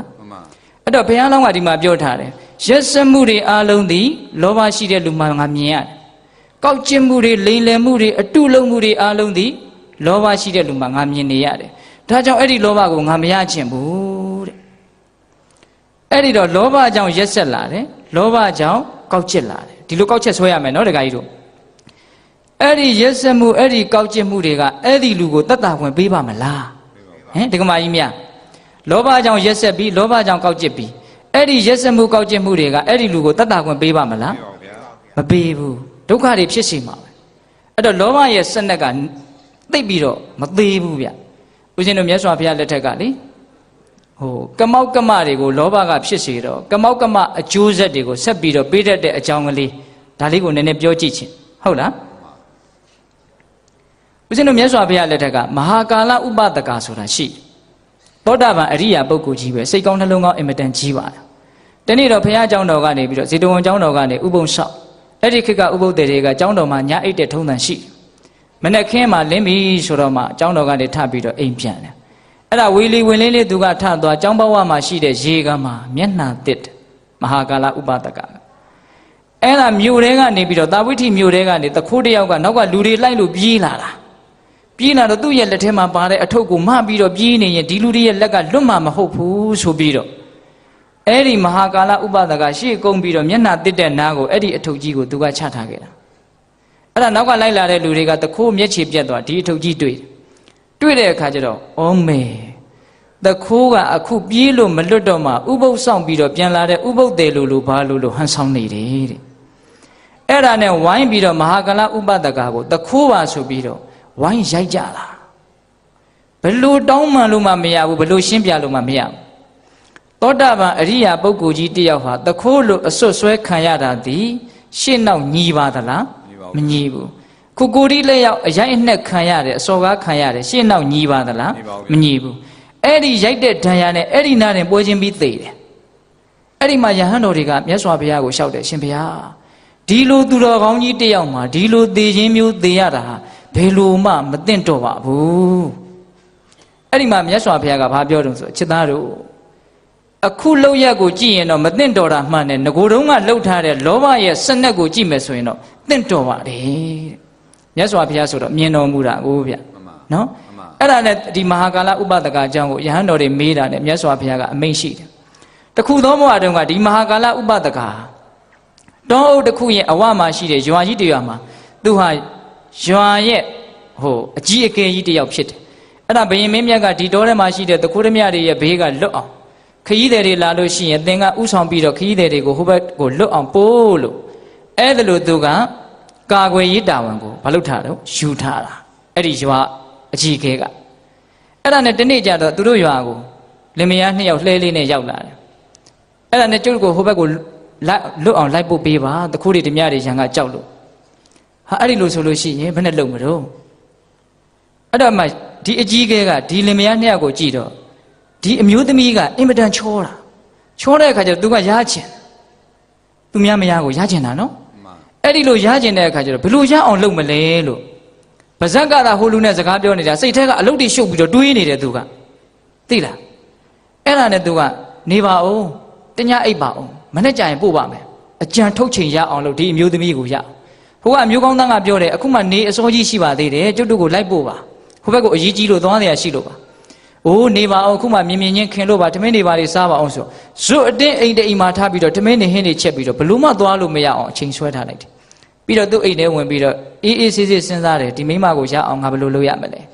မတရားလောဘနော်တခါကြီးမိုက်မြအဲ့ဒါနဲ့ဘာလို့တုံဆိုသူ့လူတွေကိုသူတင်ပြတယ်ဒီမှာအင်မတန်ဖို့တန်တဲ့ဘရင်ရဲ့ဗရမ ्या ယတနာရှိတယ်ဒါကိုသူ့ရဲ့လှဲတဲ့ကိုသွားဖွက်ထားအဲ့ဒါမနဲ့မင်းတို့လိုက်ပို့ပြီဆိုတော့ဗရမ ्या ပျောက်တယ်ဆိုတော့နောက်တစ်စုကလိုက်ရှာတွေ့ရင်သူ့ကိုတတ်မယ်ဆိုဒီလိုအကွက်ဆွဲတာနောက်နေ့မနဲ့လည်းရောက်ပြီဆိုတော့ဗရမ ्या ပျောက်တယ်အိုးအော်တောင်းတင်လိုက်တယ်အဲ့ဒါလှဲတဲ့ဖွက်ထားတယ်သူတို့ဖွက်ထားတဲ့ဗရမ ्या သူတို့ဘက်သူပြန်ရှာသူတို့ဘက်သူပြန်တွေ့ပြီးတော့အဲ့ဒီဇနီးမောင်နှံကိုကျိုးတုပ်ပြီးတော့ခေါ်သွားတယ်အဲ့တော့ကြည်စမ်းသင်ဟာလေမနေ့တုန်းကကြွေးခဲ့မွေးခဲ့တဲ့ကျေးဇူးကိုမထောက်ငါ့ကိုမင်းပြမင်းတန်သိအောင်ဘရင်ရဲ့ဗရမ ्या ခိုးရသလားဆိုပြီးတော့တခါတည်းအဲ့ဒီယောက်ျားကိုအသေးသက်တာဗျနော်အသေးသက်ပြီးတော့အဲ့ဒီအမျိုးသမီးနဲ့ရသလားမရသလားတော့စာထဲမှာလည်းမပါတော့ဘူးသိလား तू လှုပ်တဲ့မကောင်းမှုကိုပဲပြအဲ့ဒီယောက်ျားအသေးသက်ခဲ့တဲ့အင်မတန်ကောက်ကျစ်သောအင်မတန်လောဘကြီးသောအင်မတန်မတရားသောပုဂ္ဂိုလ်သည်အခုမဟာကာလဥပဒကလဖြစ်တယ်ဟိုစဉ်းစားကြည့်ရင်တန်တရားကြီးကလည်းကြောက်เสียပဲနော်လူယုံမှဖြစ်လိုက်လူကောင်းဖြစ်လိုက်တော်ကြကောင်းလိုက်တော်ကြဆိုးလိုက်နဲ့ဟိုအိမ်ဒီကိုမရဘူးလို့ပြောရမလို့ဖြစ်နေဟုတ်လားဒါပေမဲ့အရိယာဖြစ်သွားပြီဆိုလို့ရှိရင်တော့တေချာသွားပြီနော်တခါကြီးမိုက်ပြ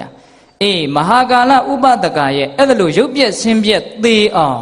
ဘယ်သူကဖန်တီးတာလဲဆိုတော့သူ့ရဲ့ယုံမှကောက်ကျစ်ရက်စက်မှုကလှုပ်လိုက်တာမဟုတ်လားမှန်ပါ အဲ့ဒီသူ့ရဲ့ယုံမှကောက်ကျစ်ရက်စက်မှုတွေဖြစ်လာအောင်ဘယ်သူကနေတိုက်တွန်းလိုက်တာလဲလိုချင်တယ်ဆိုတဲ့လောဘကတိုက်တွန်းလိုက်တာလောဘနေအကျယ်ကြီးနော်တခါကြီးမိုက်များခုမြင်ကြည့်ပါဒီလူတွေဉာဏ်ရှိတယ်လူချင်းတာတစ်ခုကိုအကြောင်းပြုပြီးတော့လူတွေဘလောက်လိန်ညာလှည့်စားနေကြသလဲ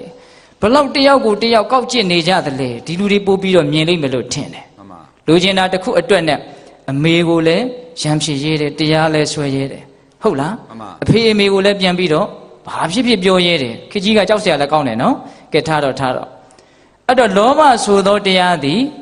ရက်စက်မှုကောက်ကျစ်မှုတွေကနေတခြင်းဒုက္ခပေါင်းများစွာကိုဖြစ်စေတဲ့အတွက်ကြောင့်ဒီလောဘကိုငါမကြိုက်ဘူးတဲ့ပိဋက3မျိုးရှိသွားပြီနော်အမျက်ရေဒေါသရေလောဘရေခုစတုထမြောက်ကဗါတဲ့တုံးချစ်ချင်းတဲ့ချစ်ချင်းမှာဘာအပြစ်ရှိတုံးဒါလေးကိုဘုရားလောင်းရိုးရိုးလေးပြောပြတယ်တဏိဟသင်္ကတိတာခန္ဓာသင်္တိမနောမေယပုထုတေဘုသံဥပါဒပင်တိတတမတဏိဟံနာရောစေယဟောဒီလောကကြီးမှာတဏှာလောဘဆိုတဲ့အစည်းတွေနဲ့ကန့်ကြည့်နေကြတဲ့တတ္တဝါတွေစိတ်ထဲမှာဖြစ်ပေါ်လာတဲ့တွေ့တာကန့်ညှင့်မှုတွေဟာအာယုတစ်ခုကိုအဖန်တလဲလဲကျိုးတစ်ချောင်းနဲ့ရစ်တယ်လို့မျိုးခြီတယ်လို့မျိုးဂန္ဓာအထုံးအဖွဲ့တွေဟာသင်တိအဖန်တလဲလဲဖြစ်လာတယ်တဲ့မြင်ပါများကြားပါများတွေ့ပါများတော့လိုချင်မှုလောဘအစည်းနဲ့အနှောင်အဖွဲ့တွေဟာကျိုးတစ်ချောင်းနဲ့ခြီတယ်လို့မျိုးစိတ်နှလုံးမှာဖြစ်လာတယ်တဲ့အထုံးအဖွဲ့တွေဟာနော်အဲ့ဒါချစ်ချင်းကိုပြောတာနော်အေးအဲ့ဒီချစ်ချင်းဆိုတဲ့အထုံးဖွဲ့ဟာတဲ့တေဘုသာဥပါဒပင်တိတေဘုသာတေကန္ဓာထိုချစ်ချင်းဆိုတဲ့အနှောင်ဖွဲ့တို့သည်တတ္တေတတ္တဝါတို့ကိုဘုသာပြင်းပြင်းထန်ထန်ဥပါဒပင်တိပူပန်စေတတ်ကုန်၏အဲ့ဒီချစ်ချင်းကြောင့်တတ္တဝါတွေဟာပြင်းစွာပူပန်နေကြရတယ်ဒါကြောင့်ငါဟာချစ်ချင်းကိုသဘောမကျဘူးတဲ့ချစ်ချင်းဆိုတာကနေပေအများကြီးပဲနော်သားသမီးကိုမိဘကချစ်တယ်ဆိုရင်လည်းချစ်ချင်းပဲမဟုတ်လားမေတ္တာလည်းပါတယ်ဂေဟတိတပေမပေါ့ဟုတ်လားညီကိုမောင်နှမချစ်တာပါမယ်လင်ချင်းမယားချစ်ပါမယ်ဆွေချစ်မျိုးချစ်ပါမယ်မိတ်ချစ်ဆွေချစ်ပါမယ်အကုန်လုံးဒီချစ်ချင်းပဲနော်တခါကြီးမိုက်မြအေးအဲ့ဒါထဲမှာမေတ္တာကဘယ်၍ဘယ်နဲ့ဆတဏှာလောဘကဘယ်နဲ့ဆရောစပ်ထားတဲ့အစာချင်းတော့တူချင်းမှတူမယ်မှန်ပါပါ ဟုတ်လားတခါကြီးသဘောပေါက်တယ်နော်ချစ်ချင်းဆိုတာနေအကျယ်ကြီးပဲနော်ဟုတ်လားအဲ့ဒီချစ်ချင်းဆိုတိုင်းမေတ္တာလို့သွားပြီးတော့မထင်နဲ့နော်တန်ရောစဉ်တရားတွေနဲ့လုံးထွေးရစ်ပတ်ပြီးတော့တချို့ချစ်ချင်းကြတော့မေတ္တာကရောထားတဲ့အစာကအင်မတန်နဲတယ်တန်ရောစဉ်တွေပဲများနေတဲ့တကြောင်သူတို့ကြတော့ပို့ပြီးတော့ပူလောင်တဲ့သဘောရှိဟုတ်လားဒါကြောင့်ချစ်ချင်းဆိုသောတရားသည်တတ္တဝါတွေကိုပြင်းစွာပင်ပန်းစေတဲ့အတွက်ကြောင့်ငါမကြိုက်ဘူးတဲ့အဲ့တော့ချစ်ချင်းဆိုတဲ့တရားလေးနဲ့ပတ်သက်ပြီးတော့ဦးဇင်းတို့ကဟ ဟိုနောက်ထပ်ပြောရမယ့်ဟာကနှစ်ခုကြံနေသေးတယ်အချိန်ကိုကြည့်လိုက်တော့အချိန်ကသိပ်ပြီးတော့မရှိဘူးအဲ့တော့ဟိုမှာလူငယ်တွေရဲ့မျက်နှာလဲမြင်းနေတော့ပုံမြင်လေးတစ်ပုဒ်ကိုပဲဒါနဲ့ပတ်သက်ပြီးတော့ဦးဇင်းပြောလိုက်ခြင်းနော်ရှေ့ကမုန်းတာတွေလည်းပြောခဲ့တယ်လေအခုချစ်ချင်းဆိုတာရောက်လာတယ်လေအဲ့ဒါလေးနဲ့ပတ်သက်ပြီးတော့ဦးဇင်းငယ်ငယ်တုန်းကဖတ်ဖူးတယ်တော်တော်လေးလဲကောင်းပါတယ်လူငယ်တွေနားလည်ဖို့လဲအင်မတန်လွယ်တယ်လို့ဦးဇင်းထင်တယ်တခါတုန်းကပင်လေကန်းဆက်ကအုံးပင်တပင်ပေါ်မှာရှင့်ဇနီးမောင်နှံနှစ်ကောင်နေတယ်တဲ့ရှင့်ကလေးတွေနေကြတယ်အဲ့လိုနေရင်လည်းဒီနေ့ကျတော့ရှင့်မကလေးကအုံးပင်ပေါ်ကဆင်းပြီးတော့ပင်လေရေကိုဆင်းပြီးတော့တောက်တယ်တောက်တော့ပင်လေရေဒီလိုင်းကလာနေတာ तू မမြင်ဘူးလေ तू ကလေးဆန်လေးတေးသေးလေးဆိုတော့မသိဘူးကိုအဲ့ဒါနဲ့အဲ့ဒီရေလှိုင်းနဲ့ဒီရှင့်မလေးကပင်လေရေထဲကိုမျောပါသွားရောသေရောမမြင်ရတော့ဘူးအဲ့တော့ရှင့်ဘိုးကပြန်မလားနဲ့စောင့်ရင်းနဲ့သူ့ရှင့်မဒီပင်လေထဲဆင်းသွားတာပြန်မလာဘူးဆိုတော့ तू အင်မတန်ခံစားရတယ်တဲ့အဲ့ဒီရှင့်ကလေးကအဲ့ဒါနဲ့ तू အုံးမေမောကဆင်းပြီးတော့ဒီရှင့်မလေးကိုငါဘယ်နည်းနဲ့ပြန်တွေ့နိုင်မလို့ဘယ်နည်းနဲ့ပြန်တွေ့မနိုင်မလို့ तू စဉ်းစားတယ်တဲ့စဉ်းစားတော့ငါရှင့်မလေးဟာဟောဒီပင်လေရေထဲမှာတေချာပေါက်ရှိဒါကြောင့်ဒီပင်လေရေတွေဖုံးနေလို့ငါရှင့်မလေးကိုငါမမြင်ရဒီပင်လေရေတွေသာအကယ်၍မရှိဘူးဆိုရင်ငါရှင့်မလေးကိုငါတေချာပေါက်ပြန်တွေ့မယ်အဲ့ဒါနဲ့ तू ကဘာတုံးဆိုတော့ပင်လေထဲကိုဆင်းသူ့ရဲ့အမီးပွားပါကလေးကိုပင်လေရေထဲနှစ်ပြီးတော့ရွာနဲ့ပြန်တက်လာကမ်းပေါ်တော့အဲ့ဒီအမီးကဆွတ်ထားတဲ့ရေကလေးကိုခါနောက်တစ်ခါပြန်ဆင်းအမီးကလေးကိုစိမ့်ကမ်းပေါ်ရောက်တော့ပြန်ခါအခောက်ပေါင်းများစွာလုံနေတာဘာလို့တာတုံးဆိုတော့ပင်လေရေတွေကိုခန်းသွားအောင်သူစူးစမ်းနေတာဘာကိုတွေ့ကျင်လို့တော့သူရှင်းမလေးကိုတွေ့ကျင်လို့ဟုတ်လားပင်မနဲ့နော်တခါယူမိုက်များအဲ့ဒါနဲ့ဒီကန်းဆောင်နတ်ကကန်းမှာစောင့်နေတဲ့နတ်ကဒီရှင်ကလေးကိုတိတ်တနာတယ်ဖြစ်နိုင်ဘူးနော်မင်းသေးတာသွားမယ်ဒီရေကတော့ခမ်းမှာမဟုတ်ဘူးအဲ့ဒါနဲ့ကန်းဆောင်နတ်ကကိုထင်ပြပြီးတော့တဲ့ပုံမြင်ဆိုတော့လေကိုထင်ပြပြီးတော့ရှင်ကလေးမင်းဘာလုပ်တာဟာကျွန်တော်ချစ်တဲ့ရှင်မလေးဒီထဲမှာရှိတယ်ဒါကြောင့်မို့လို့ပင်လေရေတွေဖုံးနေလို့မမြင်ရလို့ပင်လေရေတွေကုံသွားအောင်ကျုပ်ဒီလိုလုပ်နေတယ်မင်းမဖြစ်နိုင်ဘူးနော်တနာလွန်းလို့ဟုတ်လားအဲ့ဒါနဲ့ကန်းဆောင်နတ်ကမင်းမှာချစ်ချင်းကြောင့်ပင်ပန်းနေပြီဒါကြောင့်ဒီချစ်ချင်းနေရော့သွားအောင်သူ့ကိုဘယ်လိုလုပ်မလဲဆိုတော့ကန်းဆောင်နတ်ကမြင်တာကိုဗျမြင်တော့ရှင်ကလေးမင်းကသာမင်းရဲ့ရှင့်မလေးကိုလွန်ဆွေးပြီးတော့ချစ်ချင်းနဲ့မင်းပင်ပန်းနေတာမင်းရှင့်မလေးကဘဝပြောင်းပြီးတော့လေဟောဒီပင်လေကိုစောင့်တဲ့နတ်မင်းကြီးရဲ့နတ်မိဖုရားဖြစ်နေတယ်ဗျာလို့ပြောတယ်တကယ်လည်းဖြစ်နေတဲ့အဲ့ဒါနဲ့ကန်းဆောင်နတ်ကဒီရှင်လေးရဲ့ချစ်ချင်းတရားတွေရော့ပြီးတော့တတ်တာပါစီတော့ဆိုတဲ့ရည်ရွယ်ချက်နဲ့သူ့ရဲ့တကိုးနဲ့ပင်လေဆောင်နတ်မင်းကြီးနဲ့ရှင့်မလေးကသေလို့ဖြစ်နေတဲ့ပင်လေဆောင်နတ်မင်းကြီးရဲ့မိဖုရားကိုတကိုးနဲ့ပြတော့ရှင်လေးကမော့ကြည့်ကြည်စမ်းသူငါ့ကိုအမှတ်မရတော့ငါကတော့သူ့ကိုတွေ့ဖို့အတွက်ရည်တွေခန့်အောင်ကြိုးစားနေရပိဋကရဲ့ချစ်ချင်းကနေမုံချင်းကိုတောက်လျှောက်ရောက်သွားတာ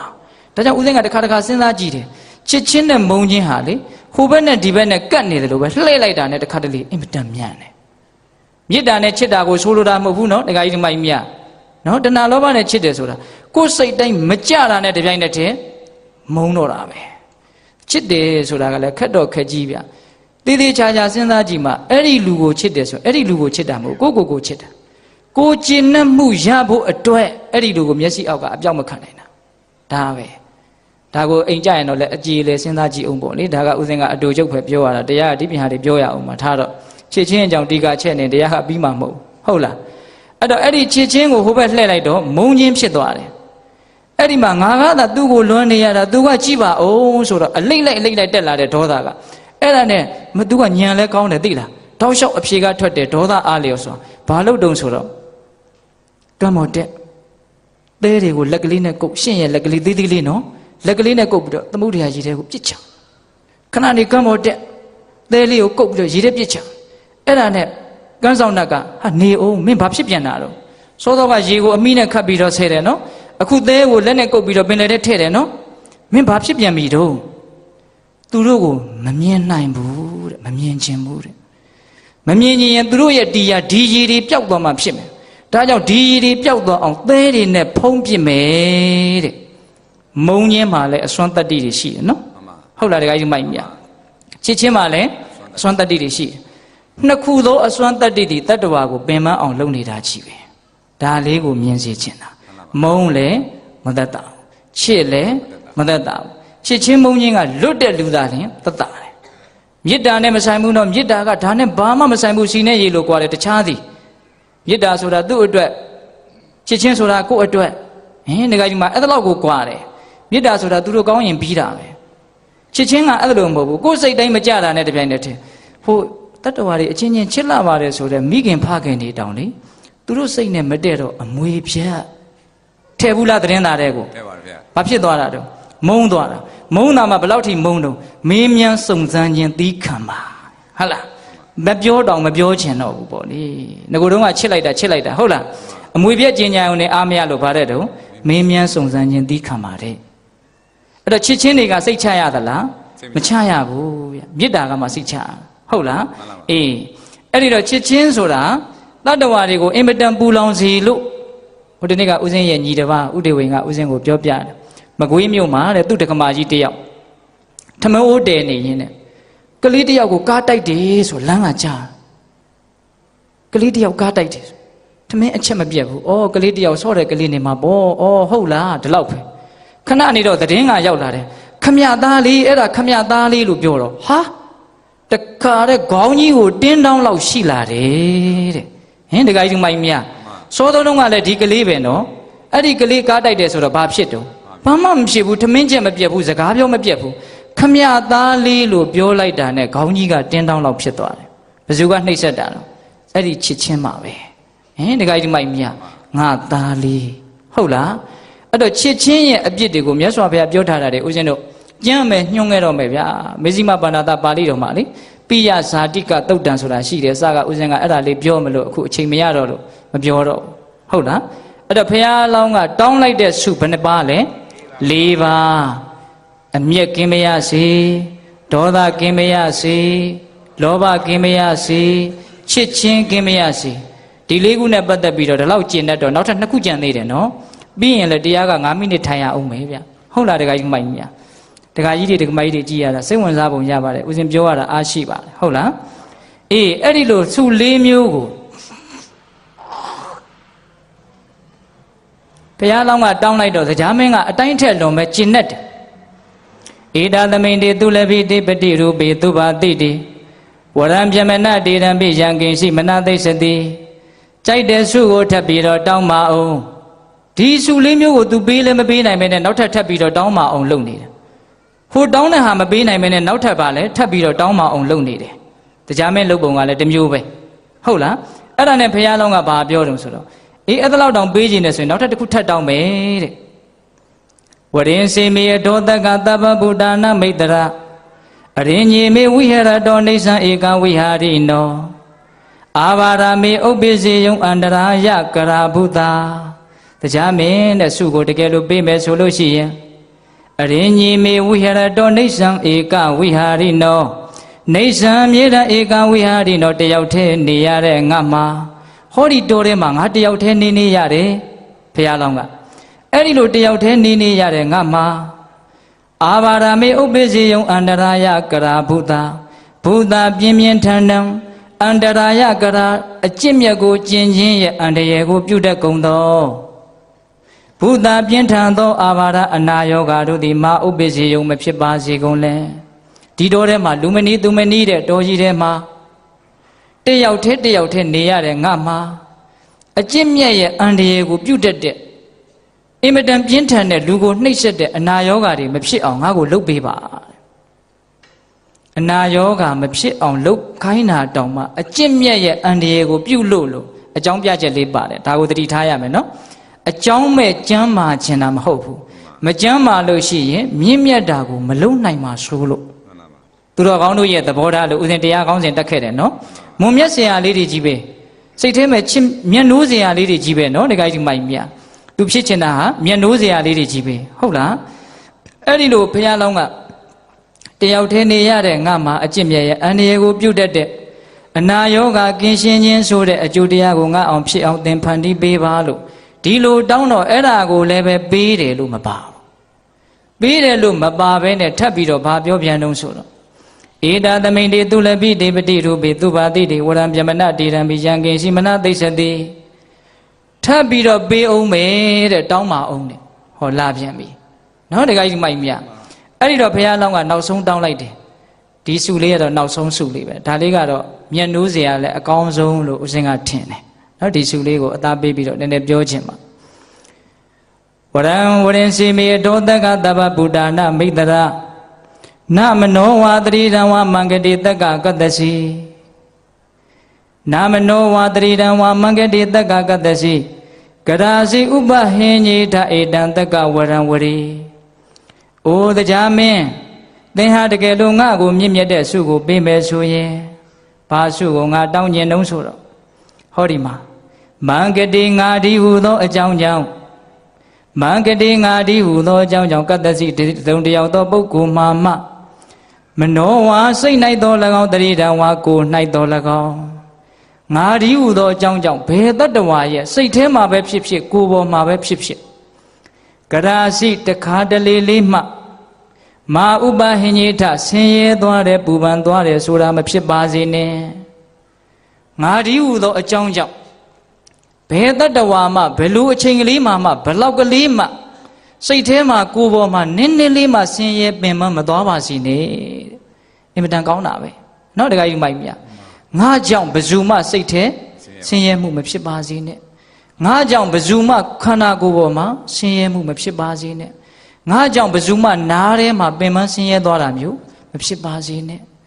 ငါပြောလိုက်တဲ့စကားကြောင့်ဘယ်သူမှမဆင်းရဲပါစေနဲ့နော်ငါတွေးလိုက်တဲ့အကြံတွေဟာသူများဆင်းရဲဖို့မဖြစ်ပါစေနဲ့ငါလှုပ်လိုက်တဲ့အလုပ်တွေဟာသူများရဲ့မျက်စိထဲမှာကိုလိုကန့်လန့်သူများရဲ့နားထဲမှာကိုလိုကန့်လန့်သူများရဲ့စိတ်ထဲမှာပူပန်သွားသေးတာမျိုးဆင်းရဲသွားသေးတာမျိုးဘယ်သောခါကာလမှာမဖြစ်ပါစေနဲ့တဲ့မကောင်းဘူးလားမှန်ပါငါကြောင့်သူများမဆင်းရဲပါစေနဲ့ဆိုတော့နည်းနည်းလေးတော့ပြောင်းပြန်လှန်ကြည့်ပါလားငါကြောင့်သူများချမ်းသာသွားပါစေကောင်းတယ်နော်ဒီကိစ္စမိုက်မြငါကြောင့်ပါလေသူများချမ်းသာသွားပါစေစိတ်ထဲမှာရောကိုယ်ပေါ်မှာရောအကုန်လုံးကျဉ်တ်သွားပါစေနှစ်သက်သွားပါစေကြည်နူးသွားပါစေမကောင်းဘူးလားအေးအဲ့ဒီလိုမွန်မြတ်တဲ့ဆုကိုဘုရားလောင်းက6ခုမြောက်တောင်းတာအဲ့ဒီဆုလေးကိုဦးဇင်းတို့ကနည်းနည်းလေးပေးတတ်တို့ကိုစဉ်းစားစေချင်တာသူတော်ကောင်းတို့ရဲ့သဘောထားဆိုတာကိုယ်ကြောင့်တတ္တဝါတွေကိုချမ်းသာသွားစေချင်တာပဲရှိတယ်ဆင်းရဲသွားစေချင်တာမရှိဘူး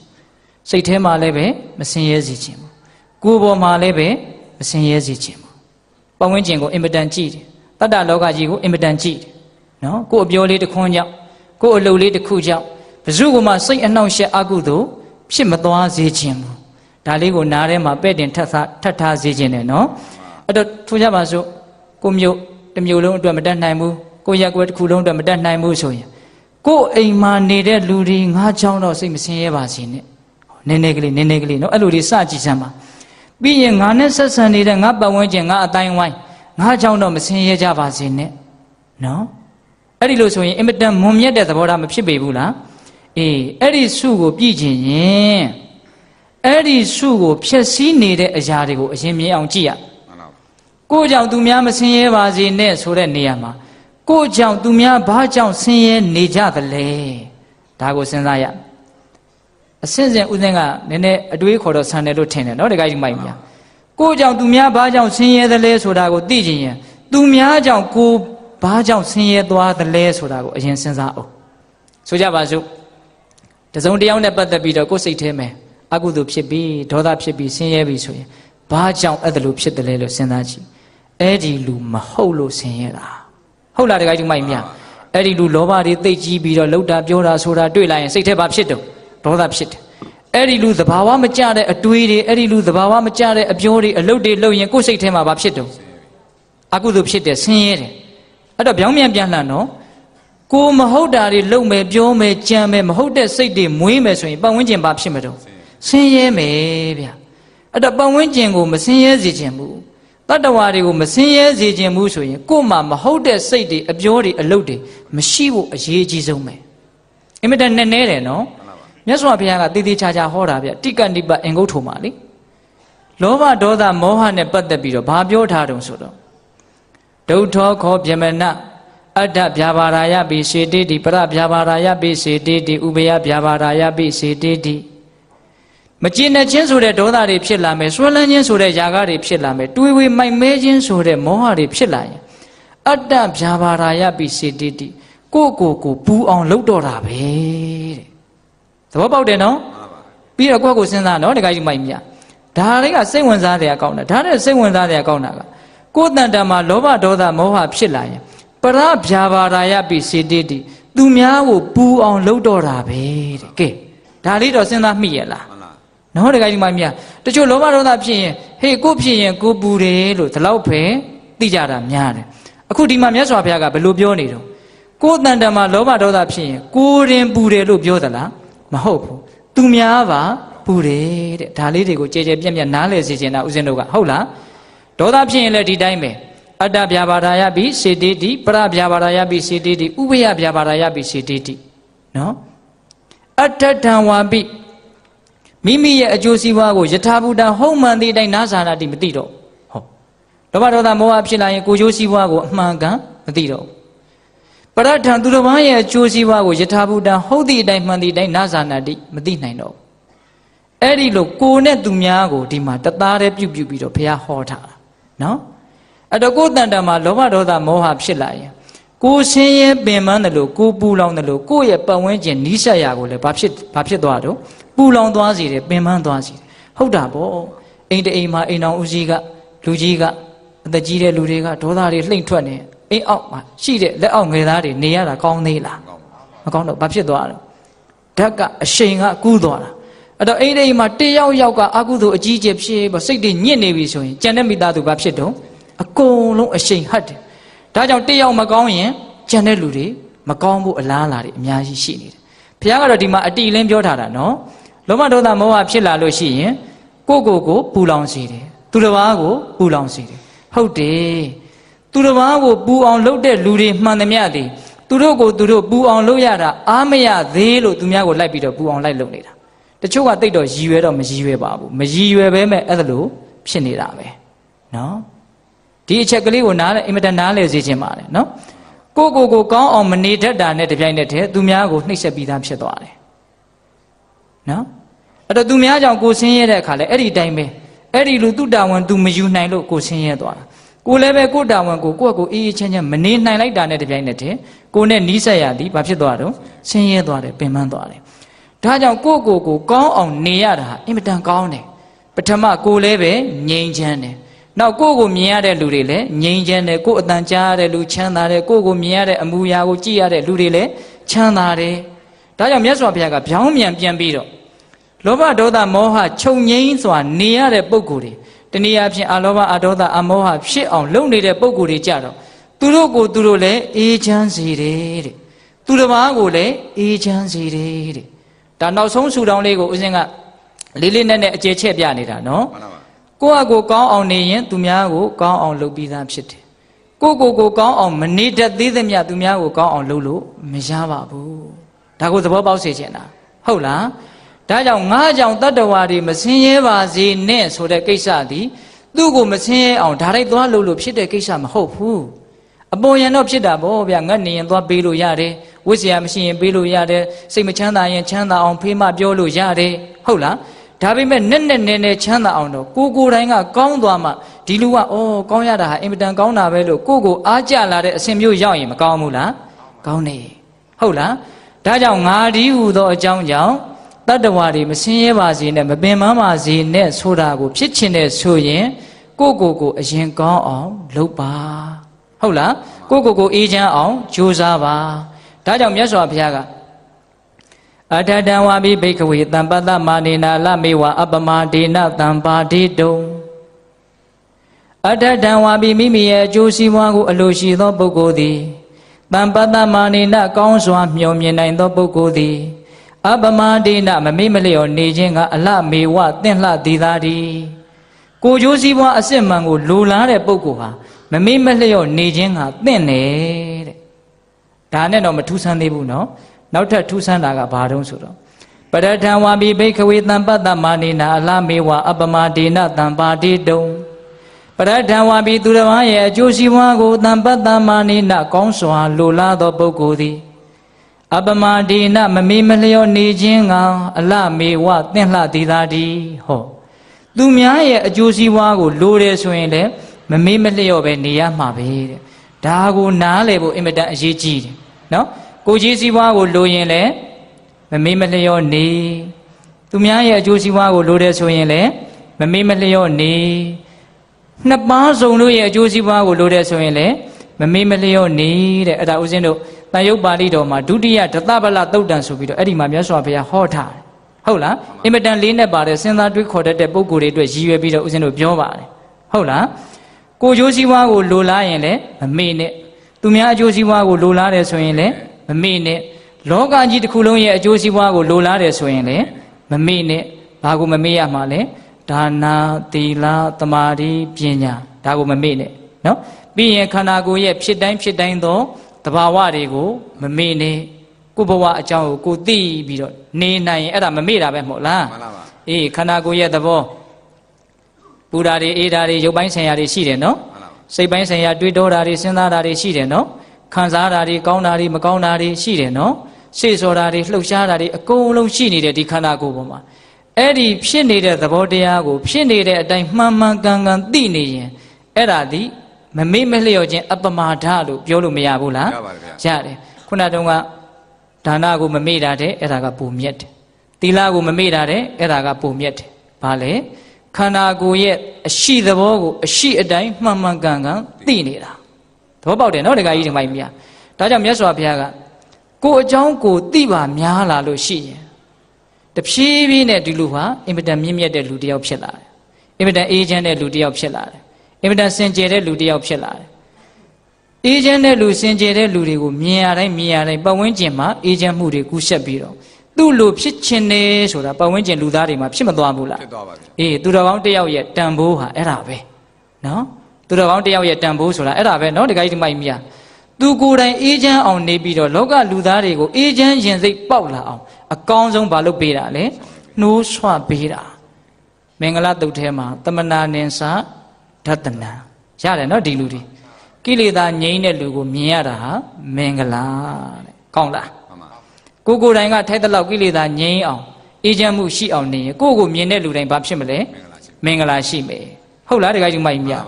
်ဒါကြောင့်သူများကိုကောင်းစေခြင်းပါတယ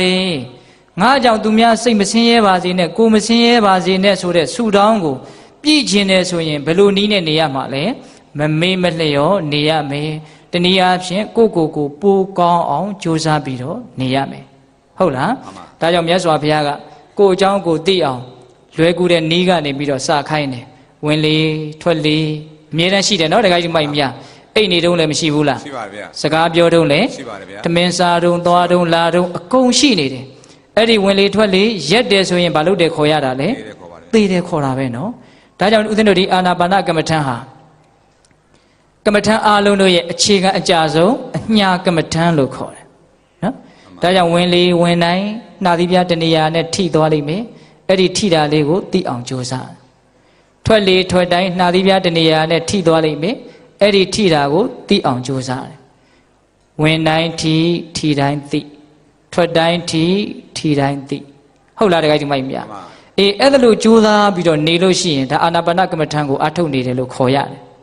်နော်သွားတဲ့ခါမှာပဲဖြစ်ဖြစ်ဘယ်အချိန်မှာပဲဖြစ်ဖြစ်လုပ်လို့ရတယ်ဟုတ်လားအမှန်အဲ့ဒီလိုထိတာလေးကိုသိပြီးတော့နေတဲ့အခိုက်အတန့်လေးဟာအင်မတန်မြင့်မြတ်တယ်စင်ကြယ်တယ်အဲ့ဒီလိုအာနာပါနကမ္မထံကိုပွားများအထုတ်ပါများရင်တတိပဋ္ဌာန်တရား၄ပါးပြည့်စုံတတိပဋ္ဌာန်တရား၄ပါးပြည့်စုံရင်ဘုဇင်9ပါးပြည့်တယ်ဘုဇင်9ပါးပြည့်စုံရင်ဝိဇ္ဇာဝိမု ക്തി လို့ခေါ်တဲ့စောစောတုန်းကဦးဇင်းတို့တရားဏိဒန်းတုန်းကပြောခဲ့တဲ့စိတ်ရဲ့စင်ကြယ်ခြင်းလွတ်မြောက်ခြင်းဆိုတာတွေမဲ့ညံဖုန်ညံဆိုတာတွေရလိမ့်မယ်တဲ့ဒါကြောင့်အာနာပါနကမ္မထံမကောင်းဘူးလားကောင်းတယ်ခဏနေရင်အဲ့ဒါအာနာပါနကမ္မထံကို9မိနစ်လောက်စီးပြန်ရမယ်ဦးဇင်းကရှေ့ကနေပြီးတော့နည်းနည်းကလေးအတန်တိုးပြီးတော့ငြိမ်ငြိမ်ကလေးဖြစ်အောင်ပြောပြမယ်ပေတတို့ကတရားရှုမှတ်ရင်းနဲ့ဦးဇင်းအတန်ကိုလည်းနားထောင်ရင်းနဲ့ရသလောက်ရှုမှတ်ရမယ်နော်အခုတော့ဦးဇင်းတို့ကဒီဇတ်တော်ကိုအဆုံးသတ်ရအောင်မယ်ဟုတ်လားအေးအဲ့တော့ဆူတောင်းကဘယ်နှမျိုးရှိသွားပြီလဲ6မျိုးရှိသွားတယ်နောက်ဆုံးဆူတောင်းလေးကိုဦးဇင်းတို့အကျေတဝန်းပြောလိုက်တယ်ဟုတ်လားအဲ့တော့အဲ့ဒီဆူတောင်း6မျိုးထဲမှာပြန်ပြီးတော့ဦးဇင်းတို့စီစစ်ကြည့်တော့အမျက်ကင်းမရစေဒေါသကင်းမရစေလောဘကင်းမရစေချစ်ချင်းကင်းမရစေဟုတ်လားပြီးတော့အကျင့်မြတ်ရဲ့အန္တရာယ်ကိုပြုတတ်တဲ့ယောဂါတွေကင်းမရစေပြီးတော့ဗာလဲကိုယ်ကြောင့်တပါးသောသူတွေစိတ်ဆင်းရဲကိုယ်ဆင်းရဲဖြစ်မသွားပါစေနဲ့တဲ့အဲ့ဒီလိုတောင်းတော့တရားမင်းကအတိုင်းထက်လုံးဝမ်းသာပြီးတော့ဆုတစ်ခုမှမပေးနိုင်ပါဘဲနဲ့တာဝရိန္ဒနတ်ပြည်ကိုပြန်ကြွသွားတယ်ဟ ဟုတ်လားအဲ့ဒါဘုရားလောင်းကတော့ဇံပင်ရှင်နဲ့ပျော်မွေ့ပြီးတော့အဲ့ဒီဘဝရဲ့အခြားမဲ့မှာဗြဟ္မပြည်ကိုလာတယ်ဆိုပြီးတော့ဦးဇင်းတို့ကာဏဇတ်တော်ကိုအဲ့ဒါလိုအဆုံးသတ်သွားတယ်ဟုတ်လားအဲ့တော့သူတော်ကောင်းတို့ရဲ့သဘောထားဆိုတာအဲ့ဒါလိုရှိတယ်ဘာပဲလှုပ်လောဘကင်းဖို့ဒေါသကင်းဖို့မကောင်းတာတွေကနေလွတ်မြောက်ခြင်းနဲ့စိတ်နဲ့သူတော်ကောင်းတွေဆိုတာအလုပ်လုပ်ကြတာဟုတ်လားဒါကြောင့်ဒကာကြီးဒကာမကြီးတို့ဦးဇင်းတို့တို့လည်း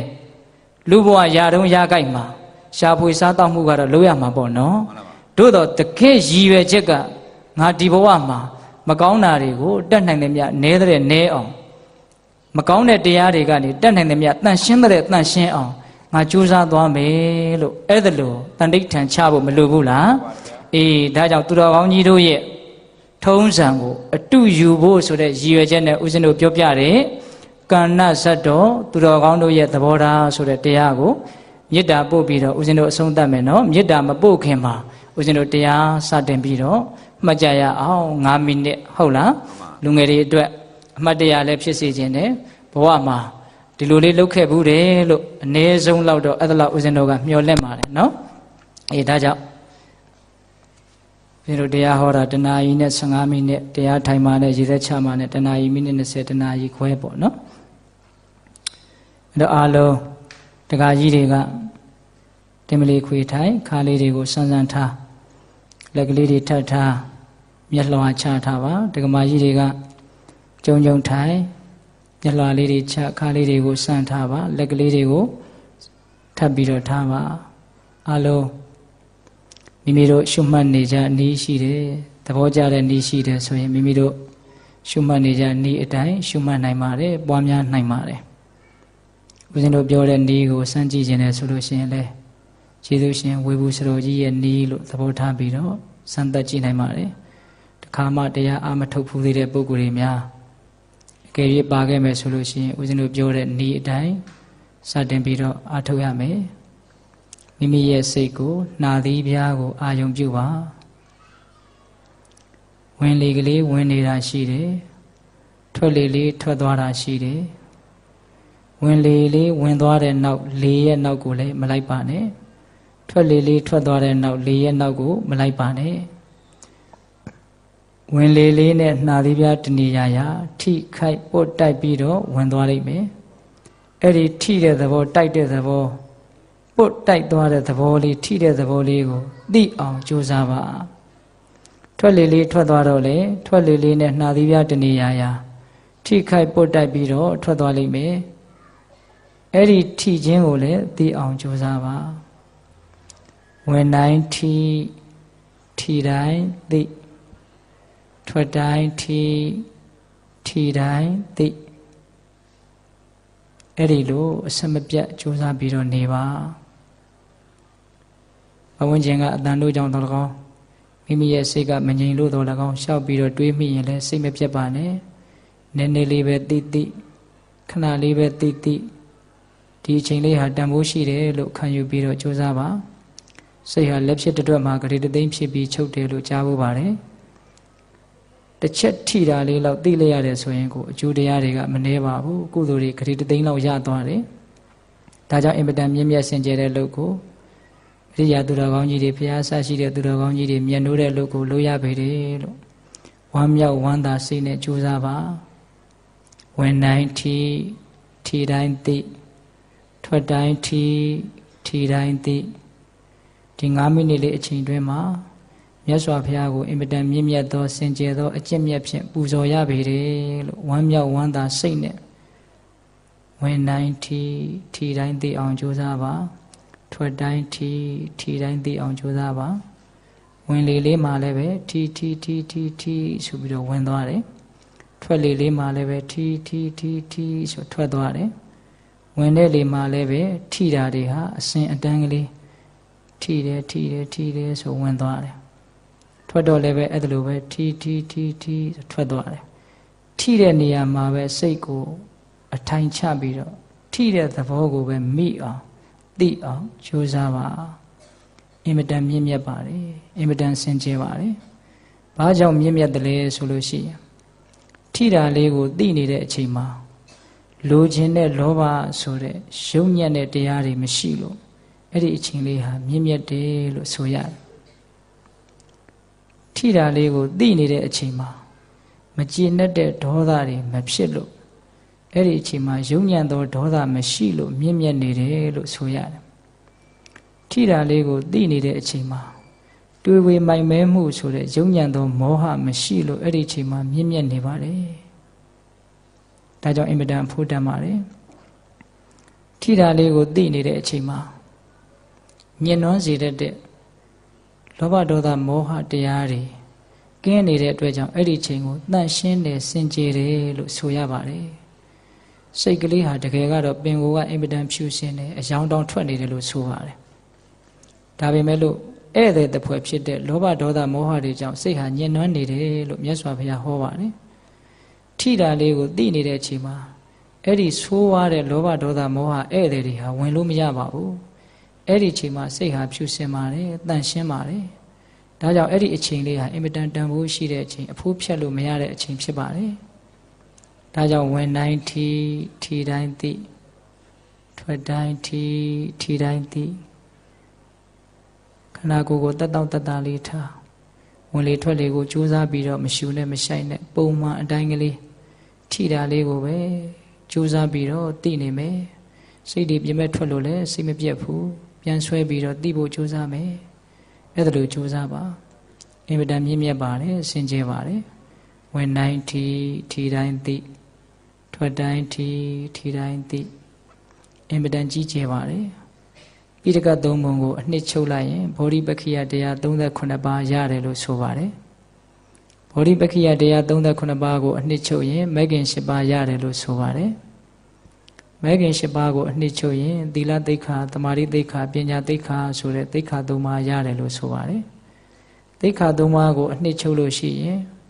အပ္ပမာဒဆိုတဲ့မမေ့မလျော့နေခြင်းဆိုတဲ့တတိတရားတစ်ခုရတယ်လို့ဆိုပါတယ်ဝင်တိုင်းထီတိုင်းသိထွက်တိုင်းထီတိုင်းသိအပ္ပမာဒခေါင်းဆောင်ပြီးတော့အလုပ်လုပ်နေပါတယ်ဒါကြောင့်ပိဋကတ်3ပုံလုံးခြုံမိပါတယ်ငုံမိပါတယ်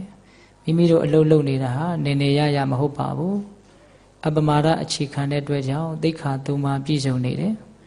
ကာယကံတောင်းကြမှုဝစီကံတောင်းကြမှုမရှိတဲ့အတွက်ကြောင့်သီလပြည့်စုံနေပါတယ်ဒီအချိန်မှာမနောကံတောင်းကြမှုလည်းမရှိတဲ့အတွက်ကြောင့်တမာတိလည်းပြည့်စုံနေပါတယ်ဝင်လေထွက်လေထိချင်းရဲ့သဘောကိုသိအောင်ကြိုးစားနေတဲ့အတွက်ကြောင့်ပညာသိက္ခာလည်းပြည့်စုံနေပါတယ်ထိတာကိုသိနေတဲ့အချိန်မှာသီလတမာတိပညာသိက္ခာ3ရပ်အစုံလိုက်ကိုပြည့်စုံနေပါတယ်သိက္ခာ3ရပ်ပြည့်စုံပါများလာရင်မဂ်ကင်10ပါးပြည့်စုံပါမယ်မဂ်ကင်10ပါးပြည့်စုံရင်ဗောဓိပက္ခိယတရား38ပါးပြည့်စုံမယ်ဗောဓိပက္ခိယတရား38ပါးဟာပိဋကတ်3ပုံရဲ့အနှစ်ချုပ်ဖြစ်ပါတယ်တဲ့ဒါကြောင့်မိမိတို့ရဲ့ဝင်တိုင်းထီတိုင်းသိထွက်တိုင်းထီတိုင်းသိဆိုတဲ့ဒီအတိကလေးကိုပွားလာအောင်များလာအောင်ကြိုးစားနေတဲ့အလုပ်ဟာတာမန်ကိစ္စမဟုတ်ပါဘူးအဲ့ဒါလို့စိတ်ထဲမှာဝမ်းမြောက်ဝမ်းသာရှိရပါမယ်ဝင်လေထွက်လေထီတိုင်းသိနေတာဒီအပ္ပမာဒဆိုတဲ့တတိတရားဖြစ်တယ်အာနာပါနကမ္မထံလို့လည်းဆိုပါတယ်မြတ်စွာဘုရားဟောတာရှိပါတယ်အာနာပါနကမ္မထံကိုပြည့်စုံအောင်ပွားများမယ်ဆိုရင်တတိပဋ္ဌာန်တရား၄ပါးကိုပွားများပြီးဖြစ်တယ်လို့မြတ်စွာဘုရားအမိန့်ရှိပါတယ်တတိပဋ္ဌာန်တရား၄ပါးပွားများပြီးရင်ဘုဇင်9ပါးပြည့်စုံတယ်လို့မြတ်စွာဘုရားဆိုပါတယ်ဘုဇင်9ပါးပြည့်စုံရင်ဝိဇ္ဇာဝိမု ക്തി ဆိုတဲ့မဉ္ဇဉ်ဖူဉ္ဇဉ်ရနိုင်တယ်လို့မြတ်စွာဘုရားအဲ့ဒါလိုဟောတော်မူပါတယ်ဒါကြောင့်ဝင်တိုင်းထီတိုင်းသိထွက်တိုင်းထီတိုင်းသိအမတန်တန်ဖိုးရှိပါတယ်စင်ကြယ်ပါတယ်လောဘဒေါသမောဟအငြိအကျေးမရှိလို့စင်ကြယ်တယ်လို့ဆိုရပါတယ်အင်မတန်မြင့်မြတ်ပါတယ်လောဘဒေါသမောဟဆိုတဲ့ယုံညံ့မှုတွေမရှိလို့မြင့်မြတ်တယ်လို့ဆိုပါတယ်အင်မတန်တန်ဖိုးရှိပါတယ်လောဘဒေါသမောဟဆိုတဲ့တန်ဖိုးမဲ့တဲ့တရားတွေမရှိလို့အင်မတန်တန်ဖိုးရှိတယ်လို့ဆိုပါတယ်တနည်းအားဖြင့်အင်မတန်မြင့်မြတ်တဲ့မဉ္ဇဉ်ဖူဉ္ဇဉ်ကိုရခြင်းရဲ့အကြောင်းတရားတွေဖြစ်လို့တန်ဖိုးရှိတယ်လို့ဆိုပါတယ်ဒါကြောင့်အားစိုက်ပြီးတော့ကြိုးစားပါဝင်တိုင်းထီတိုင်းသိထွက်တိုင်းထီတိုင်းသိ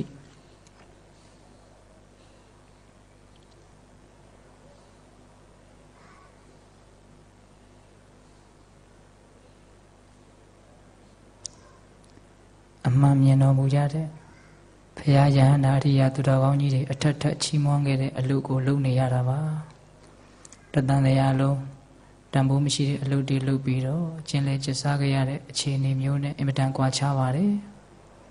ဘုရားအစရှိတဲ့အရိယသူတော်ကောင်းကြီးတွေဆက်ထက်ချီးမွမ်းတဲ့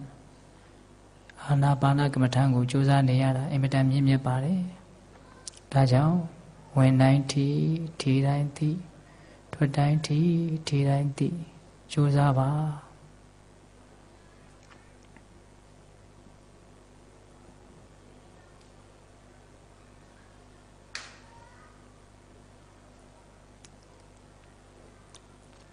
ကဲအားလုံးဦးဇင်းတို့တတိတရားမှထားနိုင်ပါပြီဆက်လက်ပြီးတော့ရှုမှတ်ရင်းနဲ့မျက်လုံးများဖွင့်နိုင်ပါပြီ10မိနစ်ကျော်သွားပါပြီအားလုံးမြတ်စွာဘုရားညွှန်ကြားတော်မူခဲ့တဲ့အကျင့်မြတ်တွေကိုကျင့်သုံးရတဲ့အတွက်ကြောင့်ဦးဇင်းတို့အင်မတန်ဝမ်းသာပါတယ်ခုဦးဇင်းတို့စောစောကဟောခဲ့တဲ့တရားတော်ကိုမေတ္တာပို့ပြီးတော့ဆုံးသတ်ပါမယ်ဒီကနေ့ဒါနကောင်းမှုတွေလည်းပြုကြရတယ်နော်တခါယူမိုင်များမှန်ပါသီလတွေလည်းစောင့်တည်ခဲ့ရတယ်တရားတွေလည်းနာယူကြည်ညိုခဲ့ရတယ်အခုအချိန်နည်းပေမဲ့လို့အနှစ်သာရရှိတဲ့ဘာဝနာအလုပ်အာနာပါနကမ္မထံကိုလည်းစီပြန်ကြရတယ်ဒါကြောင့်ဝမ်းသာကြည်နူးမှုရှိကြလိမ့်မယ်လို့ထင်ပါတယ်ဟုတ်လားမှန်ပါဗျာအဲ့ဒီဝမ်းသာကြည်နူးမှုကြောင့်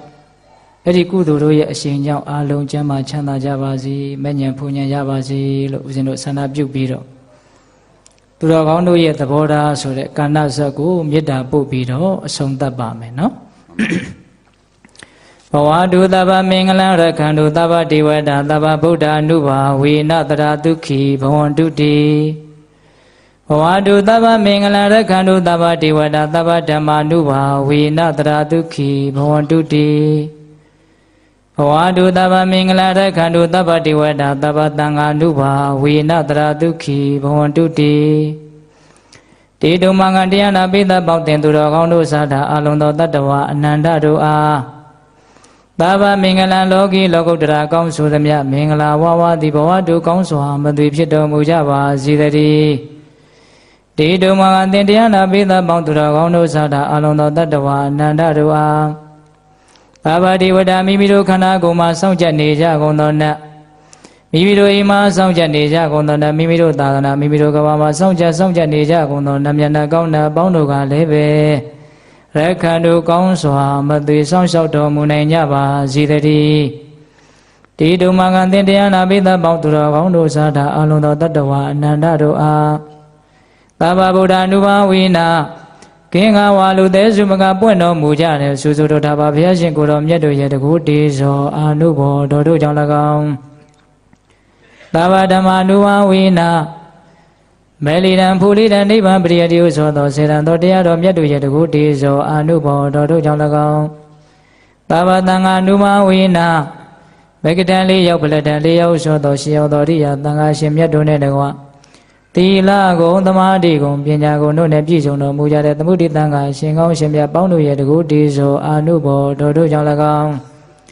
တရားနေရောညပါဘေခမဆိုင်ခြင်းရှိတိုင်းဒုက္ခိကိုစိတ်နှပြချမ်းမာချမ်းသာခြင်းရှိကြကုန်သည်ဘဝတုကောင်းစွာမသွေဖြစ်တော်မူကြပါစေတည်းသာဓုသာပြန်ပြီးတော့ယူတည်လေးမြတ်စွာပန်ကြားလျှောက်ထားမှာပြပါဗျာပြန်ပြီးတော့လို့ဓမ္မပူဇာနဝကာမလူတော်ငွေ10သိန်း5000ကျပ်ကိုခုနှစ်သားသမီးသူတော်ကောင်းတို့ကိုစားကျိုးတော်ဆောင်ကြီးဦးကြည်ဝင်းမှဆရာတော်ကပ္ပိယကာရကဥအောင်လေးထံတို့ဆက်ကကြီးမှထူထမ်းပူဇော်ပေးပါရန်လေးမြတ်စွာပန်ကြားပါကြောင်း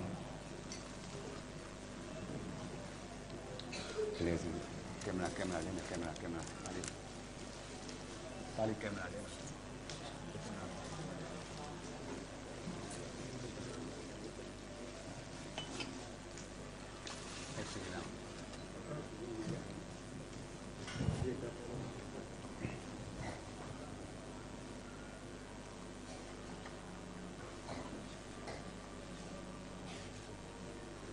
သူတော်ကောင်းတို့ဝမ်းမြောက်မှုကိုသာဓု၃ညခေါ်ဆိုပေးတော်မူကြပါခင်ဗျာသာဓုသာဓုသာဓု 32လမ်းအောင်လမ်းမိသားစုဒုတိယကြိမ်မြောက်ဓမ္မပူဇာတွင်ပွဲကြီးရဲ့ဒီကနေ့တတိယညဓမ္မတွင်ပွဲကြီးနဲ့ဘုရားတပည့်တော်တို့ပြုလို့ဆောင်ရွက်သမျှသောကုသိုလ်တော်စုပါကကိုသူတော်ကောင်းတို့ကိုစားဘုရားတပည့်တော်တို့ကိုရေဆက်သွန်းချမြတ်တမ်းပေးဝေငါပေးပါရန်ဘုရားတပည့်တော်ယူသည်လေးမြတ်စွာပန်ကြားလျှောက်ထားအပ်ပါဗျာခိုင်အားလုံးမိမိတို့ပြုလုပ်ထားတဲ့ကုသိုလ်ကောင်းမှုအစွစုတို့ကိုရေသက်သွန်းချအမြတ်တမ်းပေးဝေကြရအောင်အားလုံးညီညီညာညာလိုက်ပြီးတော့ဆိုကြပါအရှင်ဖေယဖရာတပည့်တော်တို့သည်တန်ရှင်းစင်ကြယ်သောကောင်းကျိုးချမ်းသာကိုပေးနိုင်စွမ်းသောဒါနကောင်းမှုသီလကောင်းမှုဘာဝနာကောင်းမှုစွစုတို့ကိုပြုလုပ်ကြပါကုန်၏အရှင်ဖေယဤကောင်းမှုဤကုသိုလ်တို့ဤအစွမ်းတတ္တိကြောင့်မဉ္ဇဉ်ဖူညာမြတ်နိဗ္ဗာန်ကိုလင်းမြန်ထုတ်ချောက်မျက်မှောက်ပြုပြရစေသာအရှင်ဖေယအရှင်ဖေယဖရာတပည့်တော်တို့ပြုလုပ်အပ်သောဒါနသီလဘာဝနာကောင်းမှုစွစုတို့ဤဖို့ဘာကကိုသာသနာတော်စောင့်နှံ့များကွယ်လွန်ပြီးဖြစ်သောဘိုးဘွားမိဘဆွေမျိုးသားချင်းတို့အားစာထား၍32ဘုံကျင်လီကြကုန်သောတတဝအနန္တတို့အားထတ်တူထက်မြတ်ကုသိုလ်ဤဖို့ဘာကကိုပေးဝေငှပါ၏အမြရကြ၍ကိုယ်စိတ်နှပြကျမ်းမာချမ်းသာကြသည်ဖြစ်ကြပါစေသောကုသိုလ်အမြယူတော်မူကြပါကုန်လောသာဓုသာဓုသာဓုကုသိုလ်အမြယူတော်မူကြပါကုန်လောသာဓုသာဓုသာဓုကုသိုလ်အမြယူတော်မူကြပါကုန်လောသာဓုသာဓုသာဓုအလုံးကိုယ်စိတ်နှပြချမ်းသာချမ်းသာကြပါစေ